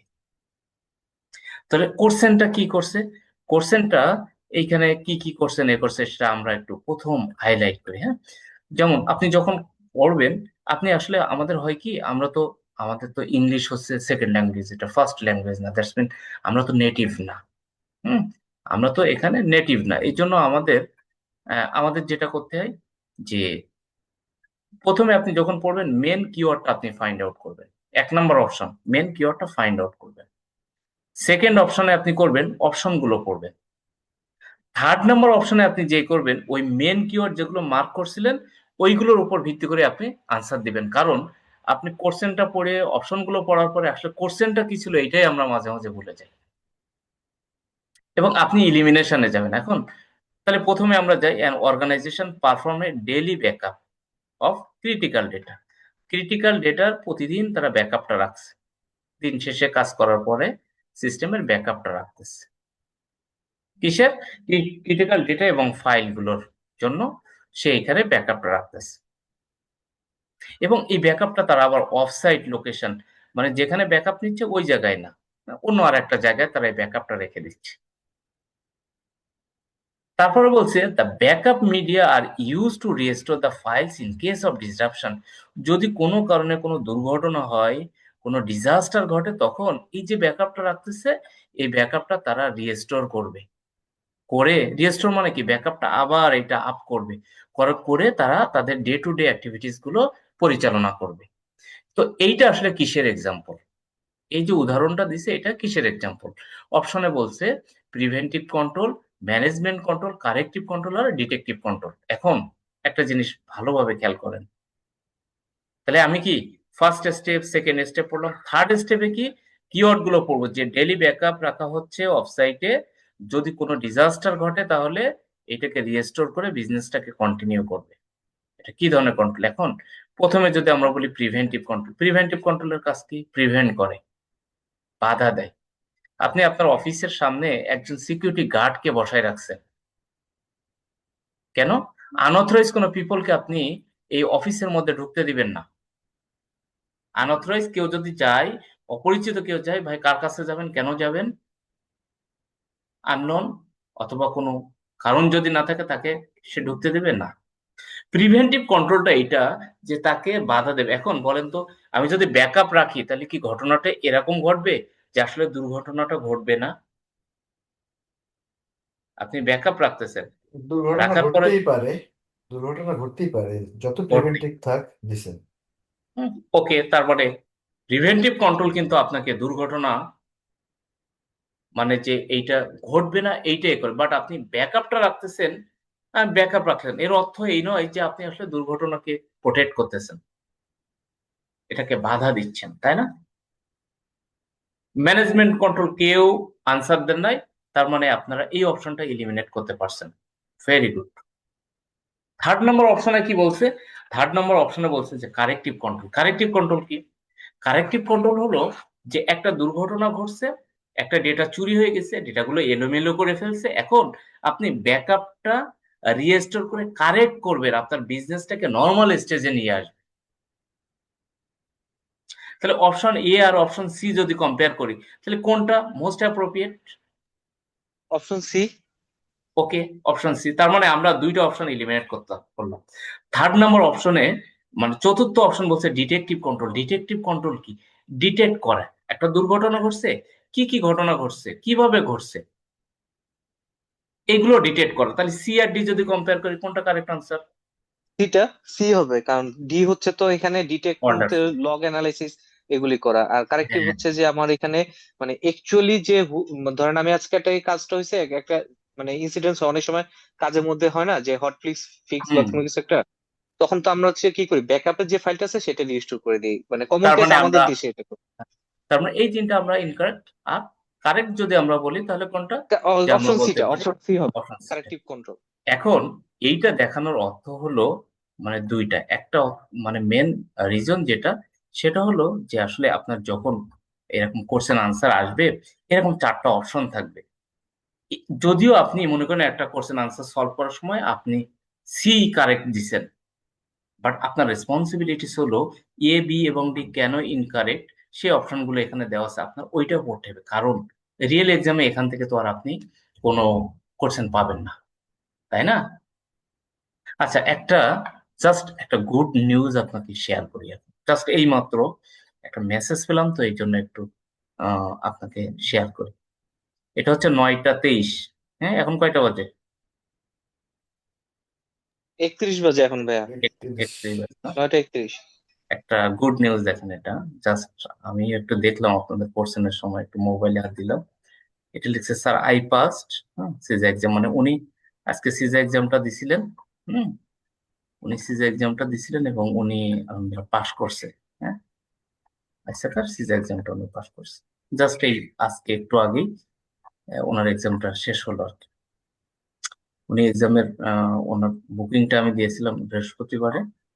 আহ, আমি এটা পরে একটু আসতেছি। এখন উনি হ্যাঁ উনি কিভাবে কি পিয়ারসন ভিউতে পরীক্ষা দিয়েছিল কোন সেন্টারে পিয়ারসন, নাকি বাসায় দিয়েছে? না উনি হচ্ছে চট্টগ্রাম থেকে পরীক্ষা দিছে তো ওনার ওইখানে কোনো ইয়ে নাই, মানে সেন্টার নাই পরীক্ষা দেওয়ার ওরকম? মতো না সেন্টার নাই, যার কারণে উনি আসলে ওখান থেকে পরীক্ষাটা দিতে পারেন। পিয়ারসন ভিউতে দিয়ে পরীক্ষা দিতে হয়েছে না? হ্যাঁ আচ্ছা, হ্যাঁ এটা পরীক্ষা কি ধরনের, যে আমাদের যেমন আমি লিনাক্সে যেমন এক্সাম দিই সময় আমাদের হয় কি যে যদি কোনো সেন্টারে না যেতে পারি সেক্ষেত্রে আমরা ওই যে বুটেবল পেন ড্রাইভ লাগিয়ে ওদের হুম। একটা আইএসও ঢুকে দেন ওই এক্সামে আমরা এক্সাম দিই, এটাও ওই কি ওইটা ওরকম? আমি, হ্যাঁ প্রসেসটা আমি বলে দিব, ওরা প্রক্টর বেস এক্সামটা দেয়। হ্যাঁ, তো আমরা কিন্তু একটা কোশ্চেন আনসার দেখলাম না এখন। মেন বিষয় হলো আপনি এইটা হচ্ছে এই অফিসিয়াল সিজার রিভিউ ম্যানুয়াল, হ্যাঁ 28তম এডিশন, লেটেস্ট এডিশন। এই এডিশনে যদি আমরা জাস্ট কিভাবে আপনাদের স্টাডি করতে হবে সেটা যদি আমি দেখাই, মনে করেন এটা প্রথমেই আমরা আসলাম, হ্যাঁ, আমাদের টোটাল ম্যানুয়ালটা মার্কিং করা। কারণ আপনাকে এইটাকে আমরা কি বলছিলাম মনে আছে সিজা এক্সামের জন্য এটা এটা তো সেই বলছিলাম যে ইয়ারটা ওই ওই ওই মানে ইয়াতে রিডিং এরটা যেটা সিজা হইতেছে রিভিউ মানে ম্যানুয়াল রিভিউ এইটা, ম্যানুয়াল যেটা। হ্যাঁ এইটা বাইবেল। আমরা বলছিলাম এই যে রাইট সিজা এক্সামের জন্য বাইবেল, মানে এইখানে যেভাবে দেওয়া আছে আপনাকে ঠিক ওইভাবে বলতে হবে, ওইভাবে বুঝতে হবে, আপনার নিজের মতো করে বললে হবে না। যেমন আমি যদি আপনাদেরকে বলি যে ভাই আইটি অডিটের উপর আপনি একটু বলেন, I trust and believe that আপনি মিনিমাম ½ বলতে পারবেন, এটার এই সুবিধা এই জন্য করি ওই জন্য করি, এটা করলে এই হয়, বিভিন্ন বিষয় আপনি বলতে পারেন। বাট আইসাকা তারা যেভাবে বলছে সেইভাবে, আইসাকা বলছে কি যে আপনি যদি অডিট করেন একটা অর্গানাইজেশন, তাহলে অর্গানাইজেশনটা 4টা ওয়েতে বেনিফিটেড হবে, চার ভাবে বেনিফিটেড হয়। কি কি? যেমন বলছে যে এই অর্গানাইজেশনের যে অপারেশন গুলো চলতেছে এগুলো ইফেক্টিভ ওয়েতে হচ্ছে কিনা সেটা এনশিওর করা যায়। তাহলে কোশ্চেন হচ্ছে ইফেক্টিভ অপারেশন কি? ইফেক্টিভ অপারেশন হলো ম্যানেজমেন্ট যেভাবে চাচ্ছে তার পলিসি প্রসিজার স্ট্যান্ডার্ড অনুযায়ী যেভাবে ডিজাইন করা ওইভাবে হচ্ছে কিনা সেটা এনশিওর করা যায় অডিটের মাধ্যমে, নাম্বার 1। নাম্বার 2 হলো বলছে affirm its compliance with various regulation. Regulatory body যারা আছে সে ব্যাংকের রেগুলেটরি বডি কি বাংলাদেশ ব্যাংক, বা টেলিকম ইন্ডাস্ট্রির জন্য কারা বিটিআরসি। তাহলে এই যে রেগুলেটরি বডি তারা কিছু রুলস রেগুলেশন ন্যাশনাল ল যেগুলো আছে ওইগুলো কমপ্লাই করে কিনা সেটা অডিটের মাধ্যমে জানা যায়। 3rd নম্বরে বলতেছে যে আপনি একটা সফটওয়্যার কিনলেন, একটা অ্যাপ্লিকেশন নিলেন, সো এই সফটওয়্যার বা অ্যাপ্লিকেশনটা আসলে কি আপনার অর্গানাইজেশনে কাজ করতেছে, confirm that business is functioning well. তাহলে আপনি কিভাবে বুঝবেন এই বিজনেসটা ভালোভাবে ফাংশন করতেছে কিনা? যেমন আপনি আরওআই ক্যালকুলেশন করে দেখতে পারেন রিটার্ন অন ইনভেস্টমেন্ট কি, আপনার কাস্টমার হ্যাপি কিনা, এমপ্লয় যারা আছে তারা স্যাটিসফাই কিনা। যদি each and everything is okay হয় তখন আপনি বলবেন যে ঠিক আছে এইটা আসলে আমি বুঝলাম যে বিজনেসটা ঠিক মতো কাজ করতেছে, ইজ ফাংশনিং ওয়ে। আর 4 নম্বরে যেটা বলতেছে এই যে আপনি আইটি বেস সিস্টেম ইউজ করতেছেন, তাহলে এইটার কারণে আপনার বিভিন্ন ধরনের থ্রেট রিস্ক থাকে না, এই থ্রেট বা রিস্ক গুলো মিটিগেট করার জন্য অ্যাপ্রোপ্রিয়েট কন্ট্রোলটা আপনার আছে কিনা, পোটেনশিয়াল চ্যালেঞ্জ গুলো মিট আপ করার জন্য অ্যাপ্রোপ্রিয়েট কন্ট্রোল আছে কিনা। আপনি যখন একটা টপিকস পড়বেন আপনার চিন্তা করতে হবে ভাই এখান থেকে কোশ্চেনটা কি আসবে। আপনি এইটা অনেকবার পড়লেন, অনেকভাবে বুঝলেন, এটা বিষয় না, বিষয় হলো আপনি আসলে কোশ্চেনে যদি আপনি আনসার না দিতে পারেন তাহলে তো আপনি, সো আপনি একটা টপিকস পড়বেন, ওই টপিকস থেকে আপনাকে কোশ্চেন আনসার গুলো প্র্যাকটিস করতে হবে। তাহলে কি কোশ্চেন আসতে পারে এখান থেকে? আপনি এখান থেকে কোশ্চেনটা আসতে পারে যেমন হয়তো বললো যে which of the following is not the main reason of information systems audit or audit. তো এই 4টার মধ্যে থেকে একটা হয়তো পরিবর্তন করে দিল, so we have to find out that change topics, যেটা চেঞ্জ করে দিচ্ছে ওইটা আমাকে ফাইন্ড আউট করতে হবে। আর একটা বিষয় হলো এখানে যে সিকোয়েন্স গুলো ওই সিকোয়েন্সের ইম্পর্টেন্সটা এখানে বেশি। যেমন এখানে প্রথম বলছে এনশিওর ইফেক্টিভ অপারেশন, সো আপনাকে এই 4টা অপশনে দিল, দিয়ে আপনাকে বললো which of the following is the main reason for systems audit. তাহলে কি হবে? 1 নম্বর যেটা আছে সেটা হচ্ছে আনসার হবে যে এনশিওর ইফেক্টিভ অপারেশন। সরাসরি হয়তো এটা এনশিওর ইফেক্টিভ অপারেশন লিখবে না, ও হয়তো প্যারাফ্রেজিং করে আপনাকে দিতে পারে। তো এরকম টোটাল ম্যানুয়ালটা আপনি যখন পড়লেন, পড়ার পরে সেকেন্ড কাজ হলো আপনাকে এই যে কোশ্চেন আনসারে যাবেন। হ্যাঁ, এটা যেহেতু আমাদের কোশ্চেন আনসার এখানে 1000 কোশ্চেনের কথা যেটা বললো, সে অ্যাজ ফর এক্সাম্পল আপনি এরকম একটা কোশ্চেনে গেলেন অথবা আপনি এখানে সার্চ করলেন যে আইটি অডিট নিয়ে যে টপিকসটা পড়লেন ওইটা নিয়ে একটা কোশ্চেন আপনি সার্চ করে বের করলেন, করে আপনি দেখবেন এই অপশনটা উত্তরটা ঢেকে রেখে আপনি এখান থেকে আনসারটা দিবেন, এবং প্রত্যেকটা কোশ্চেনের এরকম অপশন থাকে, হ্যাঁ, মেন কিওয়ার্ড থাকে দেখবেন, বেস্ট, তারপরে হচ্ছে প্রাইমারি, ফার্স্ট, হ্যাঁ, এই ধরনের অপশন গুলো থাকে। তো আপনি যখন এরকম ধরনের কিওয়ার্ড গুলো আপনি পড়বেন, হ্যাঁ, তখন আপনার মানে এই সিজার রিভিউ ম্যানুয়ালের মধ্যে যখন পড়বেন ওইগুলোকে আপনি ফোকাস করবেন।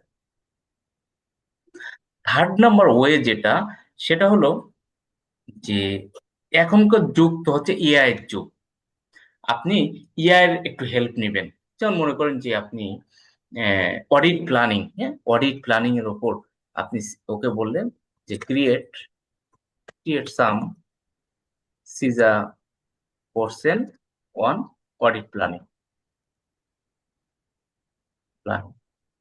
তো আপনি এই কোশ্চেন গুলো আপনি দেখবেন যে এগুলো আসলে আপনি আনসার দিতে পারতেছেন কিনা, হ্যাঁ, এক একটা করে ধরলেন, আপনি দেখলেন আনসার দিতে পারতেছেন কিনা।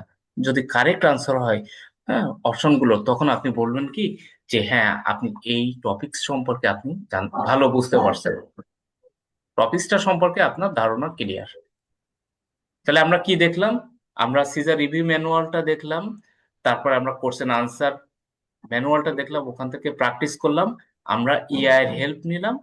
থার্ড নম্বরে যেটা, সেটা হলো যে আমাদের এইখানে একটা গ্রুপ আছে, হ্যাঁ, এই দেখেন এখানে, যেমন এই গ্রুপটাই আপনাকে যেটা করতে হবে, যেমন ব্যাচ ওয়াইজ আমাদের গ্রুপ চলে, যেমন লার্নস প্লেসে কারেন্ট ব্যাচ যেটা, সেটা হচ্ছে 53তম ব্যাচ। এটা এরকম না যে আপনার 40 থেকে শুরু, 53তম ব্যাচ আমরা মূলত এইটা আমরা শুরু করে রাখছি, 53তম ব্যাচ। তো এই ব্যাচটার মধ্যে আপনারা প্র্যাকটিস করতে পারেন। যেমন দেখেন, কারণ এই আমাদের একটা ব্যাচ, হ্যাঁ, এই ব্যাচে নিজেরা নিজেরা প্র্যাকটিস করে, কোশ্চেন দেয় একজন, আর একজন আনসার দেয়, হ্যাঁ, এক্সপ্লেনেশন দেয়, এইভাবে মূলত প্র্যাকটিস গুলো করে। এবং আমাদের একটা ইন্টারন্যাশনাল গ্রুপ আছে, এই ইন্টারন্যাশনাল গ্রুপে সারা বিশ্ব থেকে অসংখ্য প্রফেশনালরা এখানে যুক্ত, প্রায় 1000-এর মতো প্রফেশনাল আছে। সো এই গ্রুপটাই একজন কোশ্চেন দেয়, বাকিরা আনসার দেয়, তারপরে এগুলো কোশ্চেন আনসার মানে এক্সপ্লেনেশন গুলো এখানে করা হয়। এইভাবে আমরা এই হোয়াটসঅ্যাপ গ্রুপ থেকে আমরা প্র্যাকটিস করতে পারি। তো একটু অ্যাড করে দেন স্যার আমাদেরকে ওই গ্রুপে। হ্যাঁ, জি জি জি, অ্যাড করে নিব। এরপরে দেখেন, তাহলে এরপরে আমরা আপনাদেরকে একটা সফটওয়্যার প্রোভাইড করি, হ্যাঁ, আমরা বলছিলাম না, এই সফটওয়্যারটাই আপনারা ওই প্র্যাকটিস গুলো করতে পারবেন।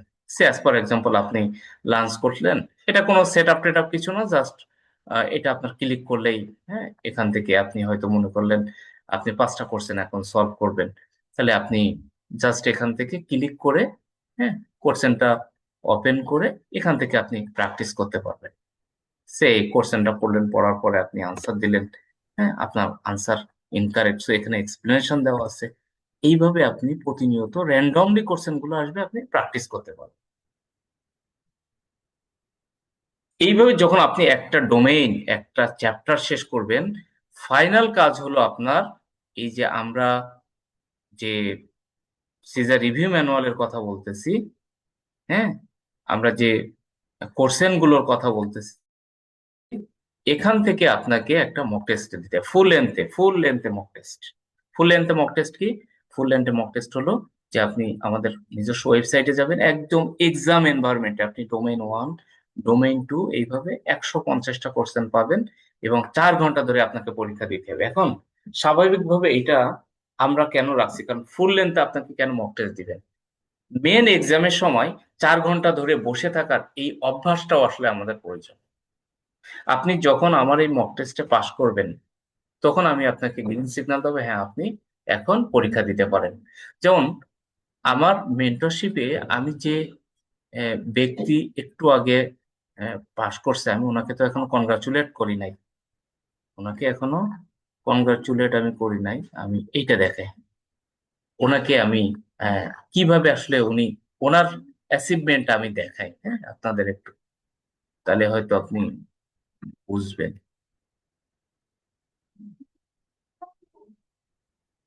আমি লার্ন প্লেসের হচ্ছে ওয়েবসাইট অ্যাড্রেসটা একটু যদি লিখে দিতেন।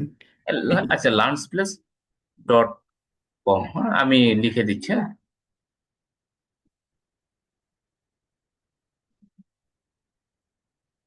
সরি এইখানে মানে এখানে কি যেমন উনি প্রত্যেকটা ডোমেইনে আসলে পরীক্ষা দিছে, হ্যাঁ, পরীক্ষা দেওয়ার পরে উনি আমাকে আনসার পাঠাইছে, স্ক্রিনশট পাঠাইছে রেজাল্টটা পাঠানোর পরে তারপরে হয়েছে কি যে আমি ওনাকে এখন লাস্টে আমি কিন্তু ওনার দেখেন একটা, যেমন এইটা একটা, হ্যাঁ, এটা হচ্ছে একটা পরীক্ষা দিছে,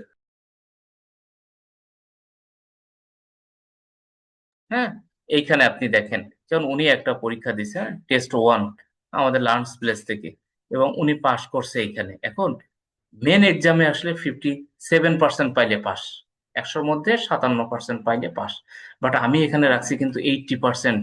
মিনিমাম রিকোয়ারমেন্ট হচ্ছে 80% পাইতে হবে। মানে এটার কারণ হলো যে আপনি মেন এক্সামের আগে যেন আপনার কনফিডেন্ট লেভেলটা ওইটা থাকে যে আপনি যেন পাস করেন। দেখেন আমি ওনাকে বলছি you will pass in your exam, ওনাকে আমি বলছি আপনি আপনার এক্সামে পাস করবেন, নাও আপনি করেন, পরীক্ষায় জন্য রেজিস্ট্রেশন করেন।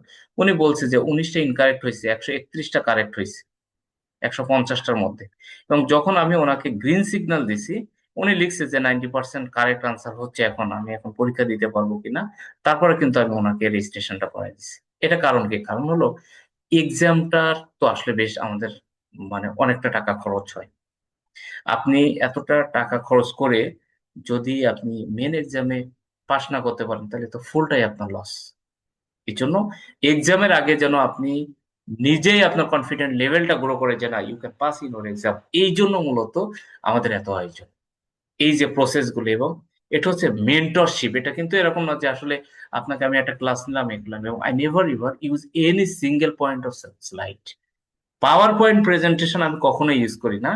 আমি যেটা করি যে আমাদের এই যে সিজার রিভিউ ম্যানুয়াল, যে ডকুমেন্টটা দেখালাম, এই যে মার্কিং করা ডকুমেন্ট, জাস্ট এইটা টপিকস বাই টপিকস ধরে ধরে এটা টোটালটা আমরা পড়াই, এটা টোটালটাই। এটা তো প্র্যাকটিক্যাল ওইভাবে দেখানো যায় না। তারপরেও হয়তো একটা অডিট রিপোর্ট কিভাবে লিখতে হয়, একটা সক টু রিপোর্ট, হ্যাঁ, কেমন হয় ওইটা একটু ওয়েবসাইটে যাইছি একটু দেখাই, হ্যাঁ, এটা এইভাবে হয়, অডিটের প্রসেসটা এটা যতটুকু পারা যায় একটা প্র্যাকটিক্যাল একটা ভাইব দেওয়ার চেষ্টা করি, যেহেতু এখানে প্র্যাকটিক্যাল ওইরকম কোনো কিছু সুযোগ নাই। তাহলে এইভাবে যখন আপনি টোটালটা আপনার কাভার হবে, তখন মূলত আমি আপনাকে বলবো যে হ্যাঁ আপনি এখন এক্সাম দিতে পারেন। আমি এইদিকে আর না যাই, যেহেতু বেশ অনেকটা সময় হয়ে গেছে। আমি একবার এক্সাম সম্পর্কে আমি একটু ধারণা দিয়েই আমি আজকের সেশনটা শেষ করি। আপনার কিছু কোশ্চেন আনসার নেই, হ্যাঁ। এটা এক্সামে আপনি মেম্বারশিপ ছাড়াও পরীক্ষা দিতে পারেন, আবার মেম্বারশিপ নিয়ে পরীক্ষাটা দিতে পারেন। মেম্বারশিপ নিতে গেলে আপনার $165 খরচ হয়। $165 1 বছর মেয়াদ থাকে। এখন আপনি মেম্বারশিপ নেওয়ার পরে যদি রেজিস্ট্রেশন করেন মানে সিজা এক্সাম দেন, সেই ক্ষেত্রে আপনার খরচ হবে $575। তাহলে কত টোটাল? 165 প্লাস 575, বলতে বলতে আমারও মুখস্থ হয়ে গেছে, $740। আর যদি আপনি মেম্বারশিপ ছাড়া পরীক্ষা দেন সেটাও দিতে পারবেন, বাট আপনার $760 খরচ হবে। সো লাভ কোনটা? ডেফিনেটলি মেম্বারশিপ নিয়ে পরীক্ষা দেওয়াটা। এবং আপনি আজকে যদি রেজিস্ট্রেশন করেন, আপনি নেক্সট ইয়ারের আজকের আগের দিন পর্যন্ত মানে 365 দিন এটার মেয়াদ থাকে। এই 365 দিনের মধ্যে যে কোনো দিনে আপনি পরীক্ষাটা দিতে পারেন, মানে 1 বছর আপনার মেয়াদ থাকে। এই পরীক্ষার ডিউরেশনটা মূলত 4 ঘন্টা। 4 ঘন্টার একটা পরীক্ষা হয়, 150টা এমসিকিউ কোশ্চেন থাকে, এবং টোটাল মার্ক হলো 800। পাস করার জন্য মার্ক লাগে 450। যে কোনো দিনে যে কোনো সময় আপনি পরীক্ষা দিতে পারেন। সো এখানে কি, এখানে অল অ্যারাউন্ড 57% যদি আপনি পান তাহলে আপনি পাস। বাট আমরা কি বলছি এখানে কত পার্সেন্ট আমাদের সিস্টেম গুলোতে পাস মানে পাইতে হবে আপনাকে? 87% বলছেন স্যার। 80%। এখন আর একটা জিনিস খেয়াল করেন যে আমরা প্রথমত যে কাজগুলো করি, 1 নম্বর হলো ডোমেইন ওয়াইজ মক টেস্ট নেই, হ্যাঁ, 5টা ডোমেইন 5টা মক টেস্ট। এরপরে আমরা ফুল লেন্থে আপনাকে মিনিমাম 17টা মক টেস্ট নেই, মিনিমাম 17টা। আমাদের ডেভেলপ করা আছে এখানে 3টা, টেস্ট 1 টেস্ট এবং টেস্ট 2, আর আমাদের অথেন্টিক একটা সাইট আমার খুব পছন্দ হয়েছে, সেখানে আমরা প্রিমিয়াম লাইসেন্স নিয়েছি, যেখান থেকে আমাদের মেন্টরশিপ যারা নাই তারা এখানে প্রায় 12টার মতো এক্সাম দিতে পারে। এখন আপনি কতগুলো কোর্সেন আসলে প্র্যাকটিস করলে সিজা পাস করা যায়, কারো ধারণা আছে? যেমন আমি বলি সিআইএসএসপির জন্য ভ্যালিড সোর্স থেকে আপনাকে 5,000 কোশ্চেন আপনি সলভ করলে আপনি পরীক্ষায় পাস করতে পারবেন। সিজার জন্য আমি বলি 3,000। তো 3,000 কোশ্চেন কিভাবে আপনি ভ্যালিড সোর্স থেকে পাচ্ছেন? যেমন question answer review manual 1,000 question পাচ্ছেন। আমরা যে সফটওয়্যারটা দেখালাম এখানে আপনি 1,000 কোশ্চেন পাচ্ছেন, 2,000। আর আমরা যে মক টেস্ট গুলো নিচ্ছি এখানে 8টা মক টেস্টের জন্য 150 × 8 সমান কত? 1200। 3200 কোশ্চেন তো আপনার এখানে হয়ে যাচ্ছে। আর আমরা তো অন্য ওই টেস্টের জন্য অন্য সাইট গুলো আমরা প্রকিউর করে দিচ্ছি, তাহলে আপনার পাস করার জন্য এটা ইজিয়েস্ট হয়ে যাচ্ছে। তো এইভাবে যখন আপনি প্র্যাকটিস করবেন, একটা জিনিস হলো কি যে আমরা যদি স্টেপ বাই স্টেপ একটা টাইম লাইন দেখাই, আমি যদি একদিনে আপনাকে ফুল একটা ডোমেইন আমি শেষ করে দিই, ইজ ইট পসিবল? এটা কি এত সহজ? এত সহজ না। সো আমরা কি করি, একটা ক্লাসে দেখা যাচ্ছে একটা ডোমেইন, কোনো ডোমেইন 2টা ক্লাস, কোনোটায় 3টা, কোনোটা 4টা। যেমন ডোমেইন 5-এ এটা মিনিমাম আমাদের 8টা ক্লাস লাগে। 8টা ক্লাস, 8টা সেশন আমি কন্ডাক্ট করি। আপনি একটা ক্লাস করলেন, হ্যাঁ, এটার সিস্টেম কি দেখেন, মনে করেন আহ, মানে কিভাবে আসলে এটার, যেন আপনি যখন প্রথম দিনে ক্লাস করবেন তখন কি হয়, প্রথম দিনে ক্লাস করলে আপনার একটা হয় কি যে অনেক দিন তো আমাদের পড়াশোনা করার অভ্যাস নাই। আমি কি করি, যেমন আপনি ক্লাসটা করলেন, এইটা আমরা রিসেন্ট ব্যাচ চলতেছে, ডোমেন 3-তে চলতেছে, দেখেন আমি ক্লাসটা নিলাম। হ্যাঁ, ক্লাসটা নেওয়ার পরে আমি তাদেরকে একটা টেস্ট দিয়েছি এবং আমি তাদেরকে বলছি যে please complete your short test. হ্যাঁ, কিছু টেস্ট নেই, ছোট ছোট টেস্ট, হ্যাঁ, গুগল ফর্মে নিয়ে আমি আবার বলি যে আপনারা এখানে ইয়ে করেন, হ্যাঁ, পোস্ট করেন। তো 10টার মধ্যে কেউ 7টা হয়েছে, কারো 8টা হয়েছে, কারো 9টা হয়েছে, কারো 8টা হয়েছে, একজন 6টা লিখছে, একজনের 5টা হয়েছে। আমি তাকে বলছি যে আপনারা এটা আরো ডেভেলপ করতে হবে। এবং এই যে মক টেস্ট গুলো, এই মক টেস্ট গুলোর জন্য কিন্তু আপনি এটা আবার ফার্দার আপনি দেখতে পারবেন, এগুলো বারবার টেস্ট দিতে পারবেন। এখানে এক্সপ্লেনেশনটা আপনি পাবেন, এখানে আপনি এক্সপ্লেনেশনটা পাবেন। সো এইভাবে যখন আপনি প্র্যাকটিস করবেন, একটা মেন্টরশিপ নেবেন, এবং বিষয়টা এরকম না যে একবার ক্লাস নিয়ে শেষ, আনটিল সাকসেস পর্যন্ত আপনি যে কোনো ব্যাচের যে কোনো ক্লাসে আপনি জয়েন করতে পারেন। কারণ আমাদের একটা গ্রুপ থাকে যেটা হচ্ছে লার্নস প্লেসের, এটা অ্যালামনাই গ্রুপ, যেটা প্রথম থেকে শুরু করে এই পর্যন্ত যারা পাস করছে, যারা রেজিস্ট্রেশন করছে, ওইখানে প্রত্যেকটা ক্লাসের লিংক আমরা শেয়ার করি। তো এইভাবে যখন আপনি প্র্যাকটিস করবেন, হ্যাঁ, প্রত্যেকটা ক্লাসের মধ্যে আমরা কোশ্চেন আনসার বুক থেকে আমরা প্র্যাকটিস করাই। এইভাবে প্র্যাকটিস করলে আল্লাহর রহমতে দেখা যায় সহজে পাস করতে পারে। তাহলে যে 170 যেটা বললেন, বাংলাদেশে ঢাকা চ্যাপ্টারে আছে, হ্যাঁ, লার্নস প্লেস থেকে আপনাদের স্যার 53টা ব্যাচ চলতেছে। সো এইখান থেকে প্রফেশনাল কয়জন স্যার আছে? এইখানে যদি স্যার। আপনাকে একটা করি, আলহামদুলিল্লাহ, আল্লাহ শুকরিয়া যে এখানে আমার মেন্টরশিপে এখনো পর্যন্ত আমার সিগন্যাল যাদেরকে দিয়েছি একজনও ফেল করে নাই, এবং আলহামদুলিল্লাহ। এই সংখ্যাটা 50-র ওপরে। আলহামদুলিল্লাহ স্যার। যেমন আমাদের একটা ব্যাচ থেকে পাশ করছিল 7 জন। যদিও ওনারা গভর্নমেন্টের একটা প্রজেক্ট থেকে ওনারা কোর্স করছিলেন, পরে ওনারা যখন পরীক্ষা দিবেন ওনারা ঠিক এরকম একটা সেমিনারে আসছিলেন। তো ওনারা দেখলেন যে আসলে তাদের পাশের লেভেলে আসে নাই। আমরা প্রায় 2 মাসের মতো মেন্টরশিপ দেওয়ার পরে একটা ব্যাচ থেকে 7 জন। এবং এই যে আমি আপনাদের আজকে কারেন্ট একজনকে লাইভ দেখাইলাম যে উনি পাস করছে। তো এরকম যারা জি স্যার। প্রতি সপ্তাহে 1-2 জন করে আল্লাহর রহমতে পাস করে, সেটা সিজা হোক, সিজম হোক, সিআইএসএসপির সংখ্যাটা খুবই কম, কারণ আমার এটা হচ্ছে আমি 1-to-1 মেন্টরশিপ দিই, আর ব্যাচে মাত্র 5 জনকে রাখি। হ্যাঁ, কারণ আমার একটা টার্গেট হলো ফার্স্ট অ্যাটেম্পেই যেন উনি পাস করে। হ্যাঁ, একটা ব্যাচে কয়জন করে স্যার কন্ডাক্ট করেন? ম্যাক্সিমাম 10 জন। এটা কি স্যার ফিজিক্যাল অনলাইন অফলাইন নাকি অনলাইন? না, এটা অনলাইনে। হ্যাঁ, ফিজিক্যাল নিলে কিছু চ্যালেঞ্জ আমরা ফেস করি। এক নম্বর হচ্ছে ঢাকা শহরের যানজট, তারপরে পলিটিক্যাল কিছু সিচুয়েশন, আর মানে ফিজিক্যাল ক্লাসে গল্প হয়ে যায় বেশি। তো যারা পাশ করতে চায় ফিজিক্যাল ক্লাস কন্ডাক্ট করলেও আমি তাদেরকে আমার এই অনলাইনের যে ক্লাস, এই ক্লাসেও আমি তাদের ইয়ে করব। যেমন বিভিন্ন সময় তো রিকোয়ারমেন্ট অনুযায়ী বিভিন্ন অর্গানাইজেশন আমাকে যাইতে হয়, ফিজিক্যাল ক্লাসগুলো নিতে হয়। তো তাদেরকেও বলি যে স্যার এখানে আমরা জাস্ট একটা ওভারভিউ দিলাম, দেখলাম আপনারা আপনাদের জন্য আমার রানিং যে ব্যাচটা আছে এই ব্যাচটা আপনারা ক্লাসটা করেন, করলে আপনাদের জন্য পারফেক্ট হবে এটা।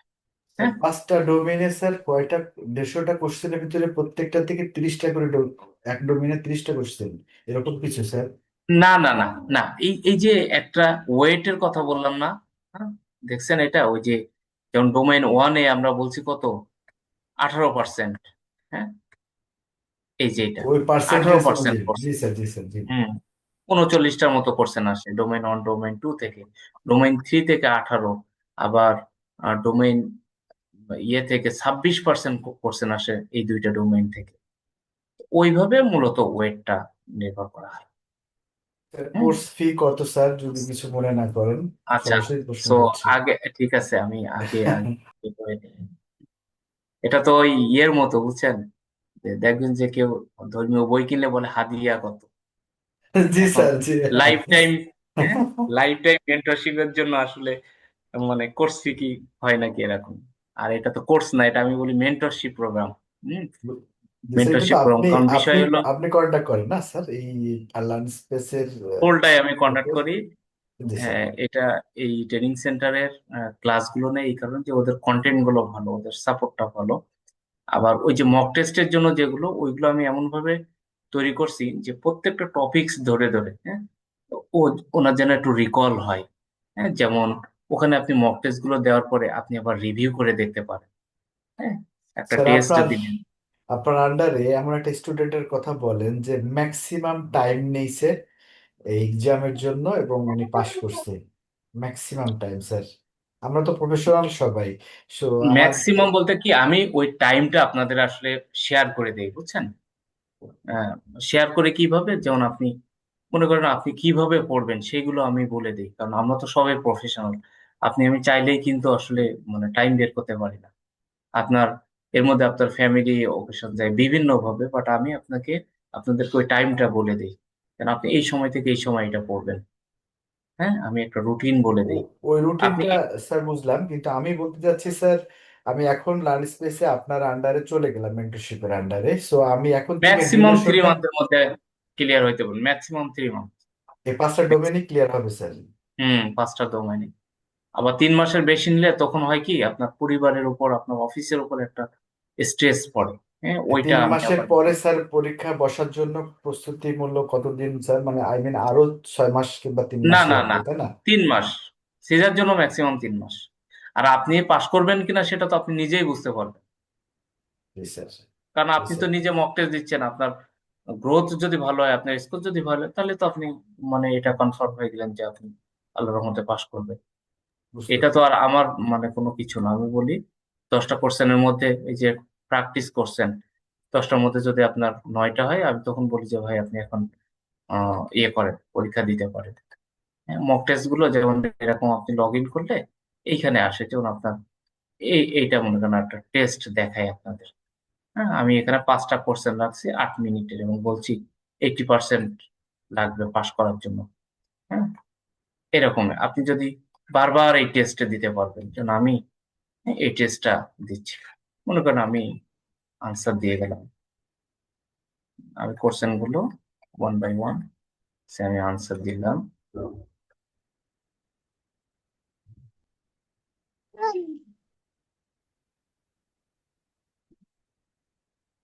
সাবমিট করে দিলাম।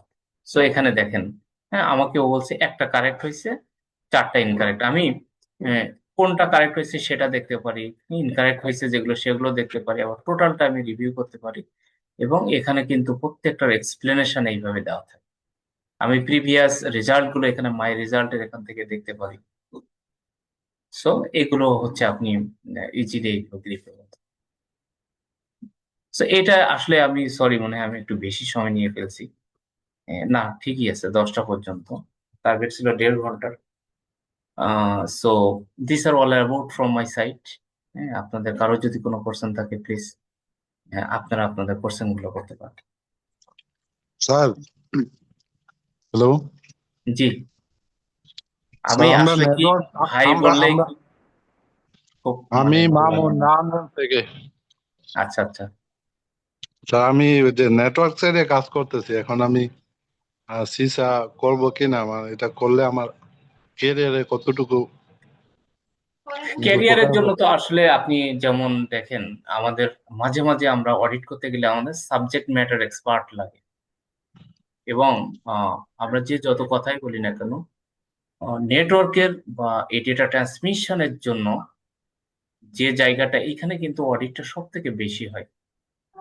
ডেটা ট্রান্সমিশনের জন্য বিশেষ করে টেলিকম ইন্ডাস্ট্রিতে অথবা যে কোনো অর্গানাইজেশনের নেটওয়ার্কটা বড় পার্ট। সো আপনি সিস্টেম অডিটের জন্য আপনি নেটওয়ার্কিং জানেন ভালো, আপনি সিস্টেমটা সম্পর্কে জানলেন, অডিট সম্পর্কে জানেন, so you can explore yourself. আপনি গ্লোবালি নিজেকে রিকগনাইজ করতে পারেন। এটা আপনার ক্যারিয়ারের, ট্রাস্ট মি, আপনি আপনার ক্যারিয়ারটাই আপনি মানে একটা ভালো জায়গায় নিয়ে যেতে পারেন। আপনি মানে একটা অর্গানাইজেশনের উপর আপনি বার্ডেন হবেন না। আপনি, আমি তো নিজেই দেখলাম, এখানে হচ্ছে রিঅ্যাডভার্টিসমেন্ট হচ্ছে, এখানে ইন্টারন্যাশনালে আপনি অনলাইনে জব করতে পারতেছেন, আপনি এখানে রিমোট জব গুলো করতে পারতেছেন, আপনি কারেন্ট অর্গানাইজেশনে ভালো জায়গায় যেতে পারতেছেন। সো এটা ডিমান্ড অনেক, অনেক ডিমান্ড এটা। হ্যাঁ, বুঝতে পারছি স্যার। স্যার না প্যারালালি স্যার, তো দুইটা জব করা যাবে না স্যার, মানে রিমোট আমাদের দেশে করছি প্লাস রিমোটলি করছি, টাইমিং এর তো হবে না স্যার, যে কোনো একটা করতে হবে না স্যার? না, টাইমিং কি আসলে, ভাই আমি একটা জিনিস বলি, দেখেন বাংলাদেশে অডিট ফার্ম আছে, অসংখ্য অডিট ফার্ম। সো বাংলাদেশ ব্যাংকে যদি এনলিস্টেড হইতে হয় তাহলে কিন্তু সিজার সার্টিফাইড একজন প্রফেশনালের সিবি সেখানে দেওয়া লাগে। এটা কিন্তু ম্যান্ডেটরি। বিষয়টা এরকম না যে আমি আপনার সাথে জাস্ট গল্প করতেছি, এটা হচ্ছে ম্যান্ডেটরি। এগুলো তাদেরকে অবশ্যই থাকতে হবে। এখন এই যে অবশ্যই থাকতে হবে, এখন আপনি ওইখানে যদি আপনার সিবিটা তারা ইউজ করে তাহলে কিন্তু আপনাকে তাদেরকে মানে তাদেরকে কিন্তু পেমেন্ট দেওয়া লাগে।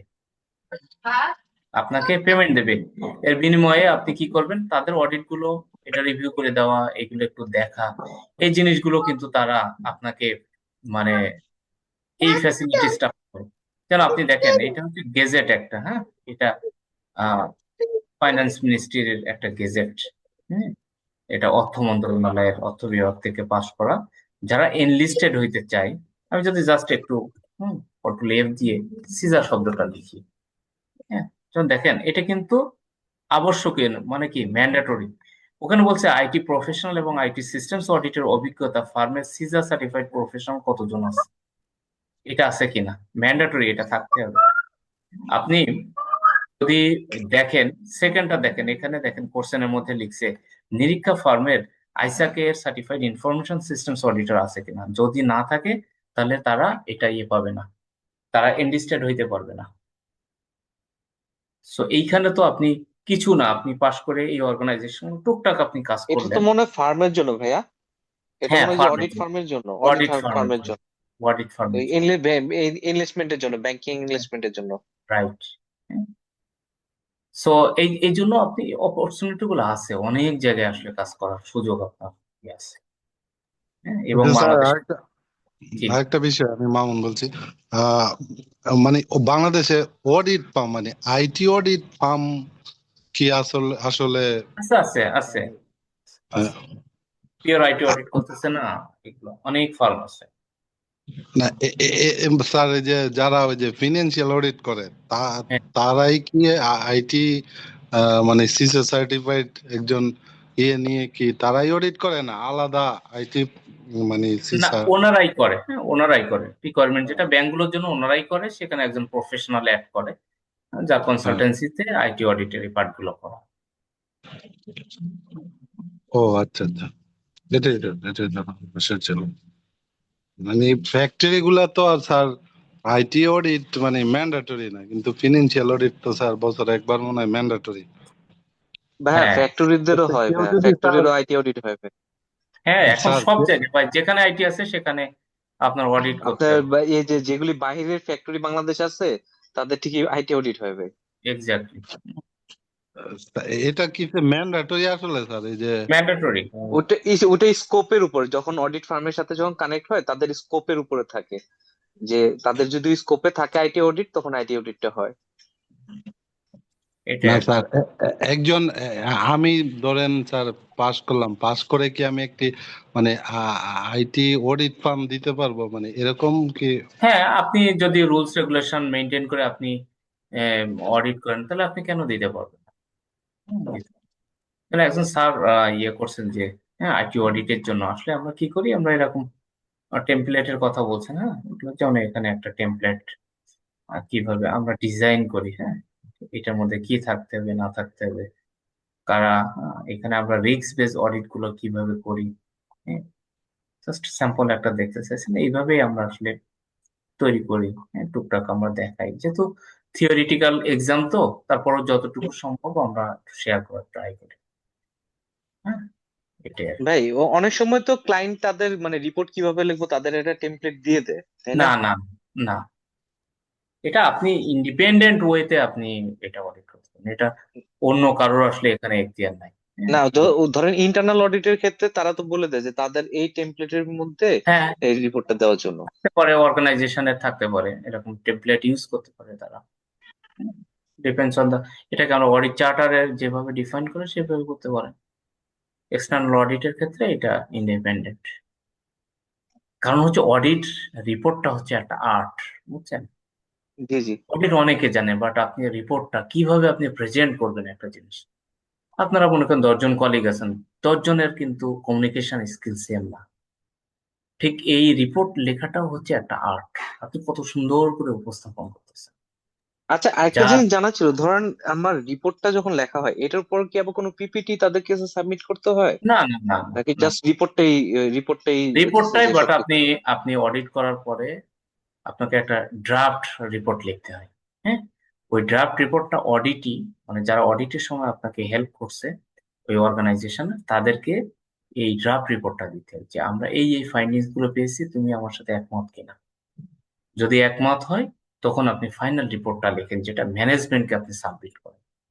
আবার যদি এরকম হয় যে কোনো একটা ইস্যু নিয়ে তাদের সাথে আপনার মতের মিল হলো না, তখন ওইটা কিন্তু আপনাকে রিজলভ করতে হয়, দেন আপনি ফাইনাল রিপোর্ট সাবমিট করতে পারবেন। আবার মানে মনে আমি করেন যে শুধু আপনি রিপোর্ট ফাইন্ডিংস দিয়ে যাব সেটা লিখলেন, না, মানে কোনো মতে কোনো ফাইন্ডিং একটা ইস্যু রিজলভ করা গেল, মানে ফাইন্ডিংসটা নিয়ে এগ্রি হইতে হবে না দুই না পক্ষে। ফাইন্ডিংস ডেফিনেটলি এগ্রি হইতে হবে, এটা তো এরকম না যে চোর পুলিশ খেলা। হ্যাঁ, তো অডিট কেন করি, অডিট করি ওই যে আমরা দেখাইলাম না, একটা অডিট করলে কিভাবে ফাইন্যান্সিয়ালি বা কিভাবে বেনিফিট হয়ে যায় হওয়া যায়, তাকে ওইভাবে করতে হয়। আহ, আচ্ছা, তো আর কারো কোনো কোশ্চেন আছে কিনা? হ্যাঁ, আচ্ছা ওকে। ভাই, একটা জি, নেক্সট ব্যাচ কবে স্টার্ট হচ্ছে? নেক্সট ব্যাচ তো এই যে এই স্পেশাল ব্যাচ যেটা আমরা শুরু করতেছি 30 তারিখ থেকে, এটা ফ্রাইডে এবং স্যাটারডে, হ্যাঁ এই 2 দিনের জন্য, ফ্রাইডে এবং স্যাটারডে, ভাইয়া, এটা ওই সন্ধ্যায় ক্লাসটা হবে। কি ভাইয়া লাস্ট একটা আচ্ছা, কোশ্চেন। একটা হলো কোশ্চেন আসছে, I am doing ISO 27001 lead auditor training, whether I can go for CISA exam after that, indicted as, so এটাই মানে কি আহ, বোঝাইতে চাইছেন এখানে? স্যার কি একটু আনমিউট করে বলতে পারবেন? ISO 27001 আপনি করছেন, এটা আপনার ভ্যালু অ্যাড করবে অথবা কিছু ফ্লেভার আপনি পাবেন অনেক কিছু, বাট সিজা ইজ নট লাইক ISO 27001, হ্যাঁ কারণ এরা কন্ট্রোল নিয়ে মোর ফোকাস অন কন্ট্রোল, বাট আপনি যখন সিজার কথা বলবেন, সিজার এই জায়গাটায় আপনি মেনলি ফোকাস করে মূলত এটা রিস্ক বেস অডিটকে, হ্যাঁ আমি আপনাদেরকে একটা বলছিলাম যে আমি একটা ডকুমেন্ট ডেভেলপ করার সুযোগ হয়েছিল, হ্যাঁ আইসাকার ITA ফ্রেমওয়ার্ক যেটা, আলহামদুলিল্লাহ, হ্যাঁ এটা হচ্ছে সারা বিশ্বের প্রফেশনালরা এই ফ্রেমওয়ার্কটা ফলো করে আইটি অডিটের জন্য। তো এইখানে এই 4th এডিশনে, লেটেস্ট এডিশন এটা, এইখানে আমি এক্সপার্ট রিভিউয়ার হিসেবে কাজ করি এবং ওয়ার্ল্ডে আমার পজিশন হচ্ছে সেকেন্ড। হ্যাঁ, আইটি ওয়ার্ল্ড।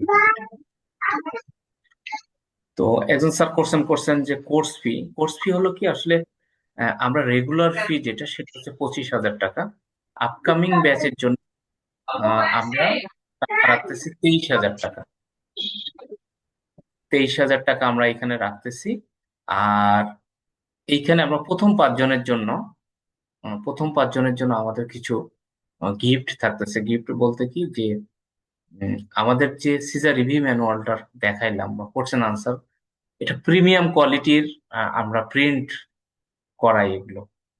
মানে এটা ভালো পেজে, হ্যাঁ, যেটা আসলে চোখে লাগে না, ফন্ট গুলো একটু বড় করে আমরা যেমন মেন বইটা এটা আমরা 2টা খণ্ডে ভাগ করছি। কারণ হলো আপনি কোথাও যাচ্ছেন এটা ক্যারি করতে যেন আপনার সুবিধা হয়, আপনি যেন বইটা আপনার সাথে রাখতে পারেন। আর কোশ্চেন আনসার এই মোট 3 খণ্ডের বই আমরা প্রোভাইড করি, হ্যাঁ, আপনাদেরকে, এটা প্রথম 5 জনকে। আর যারা পরবর্তীতে নেন তাদের জন্য আমরা রাখি। তারপরও কোনো লাভ না, জাস্ট প্রিন্টিং খরচ যেটা 1200 টাকা এটা রাখা। সো এইটা হচ্ছে যে 23,000 টাকা কোর্স ফি, আর হচ্ছে আপনার প্রথম 5 জনের জন্য বইটা ফ্রি। আর যারা 5 জনের বাইরে, অলরেডি মনে হয় 2 জন এনরোল করছেন, তো আমরা হয়তো 5 জন 7 জন বা 10 জনের বেশি আমরা কখনো ব্যাচে করি না, কারণ এখানে অনেক কোশ্চেন আনসার সেশন থাকে। তো এটা এবং আমরা গ্রুপ করে দেই, হ্যাঁ, আমাদের হোয়াটসঅ্যাপ গ্রুপ যেটা গ্রুপ করে দেই যে যেন আপনারা সহজে এটা আপনারা পাস করতে পারেন। তো আর কারো কোনো কোশ্চেন আছে কিনা?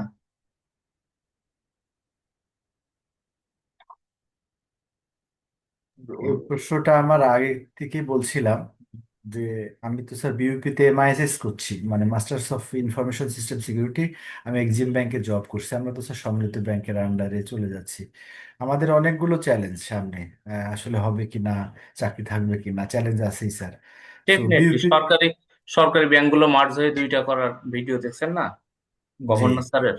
তো এখানে এখানে তো এটা তো স্বাভাবিক, হ্যাঁ, আপনি মানে উন্নত দেশ বা অন্যান্য দেশগুলোর জন্য দেখেন, হ্যাঁ, একটা দেশে 61টা ব্যাংক, এটা ডেফিনেটলি এটা একটা হাস্যকর বিষয়।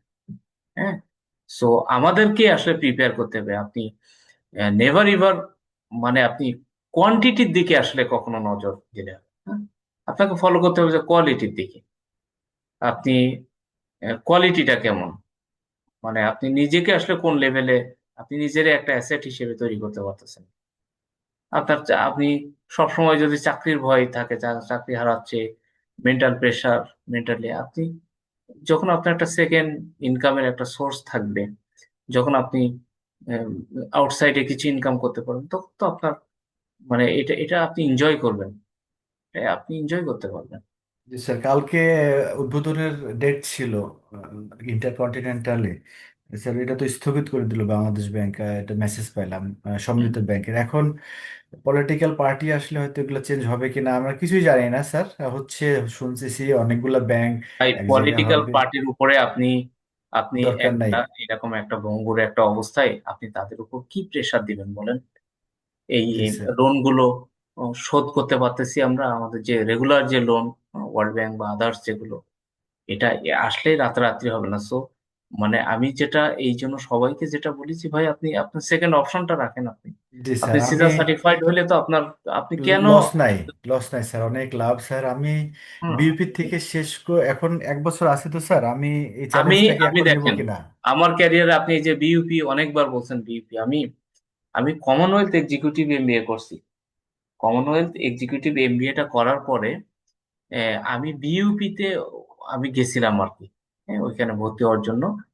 মানে আমি ওই রিটেন টেস্টে সম্ভবত থার্ড হয়েছিলাম, ভাইভাতেও করছে। তারপরে আমি চিন্তা করছি যে আমি কি আসলে রাইট জায়গায় আছি।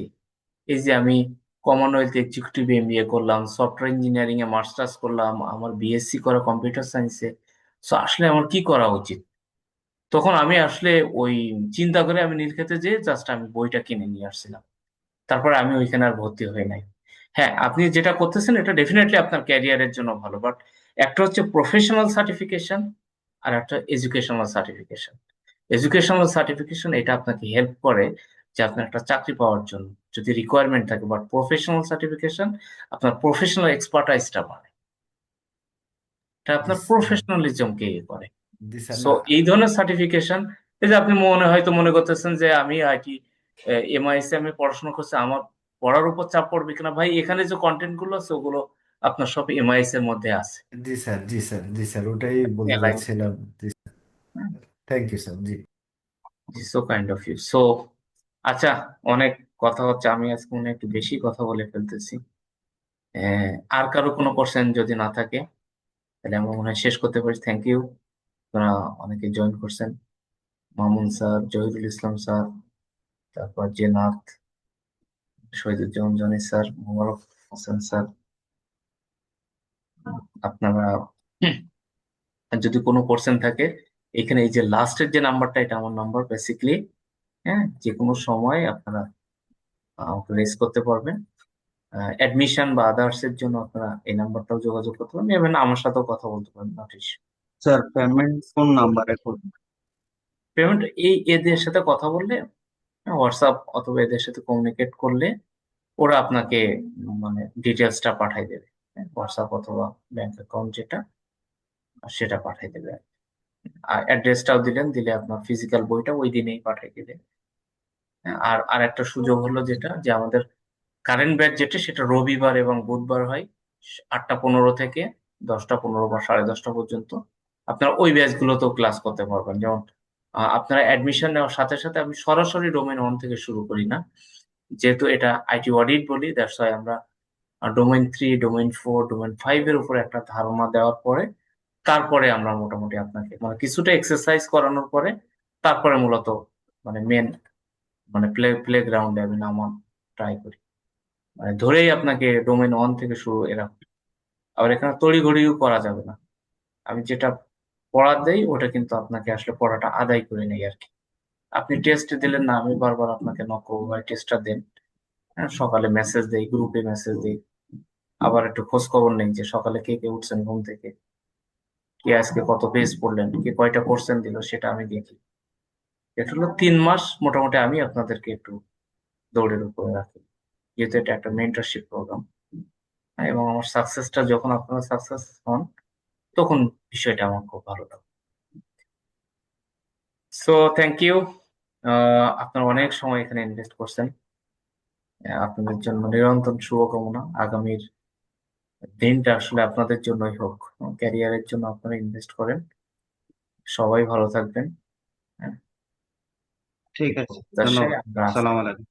ওয়ালাইকুম আসসালাম। আসসালামু আলাইকুম স্যার। ওয়ালাইকুম আসসালাম।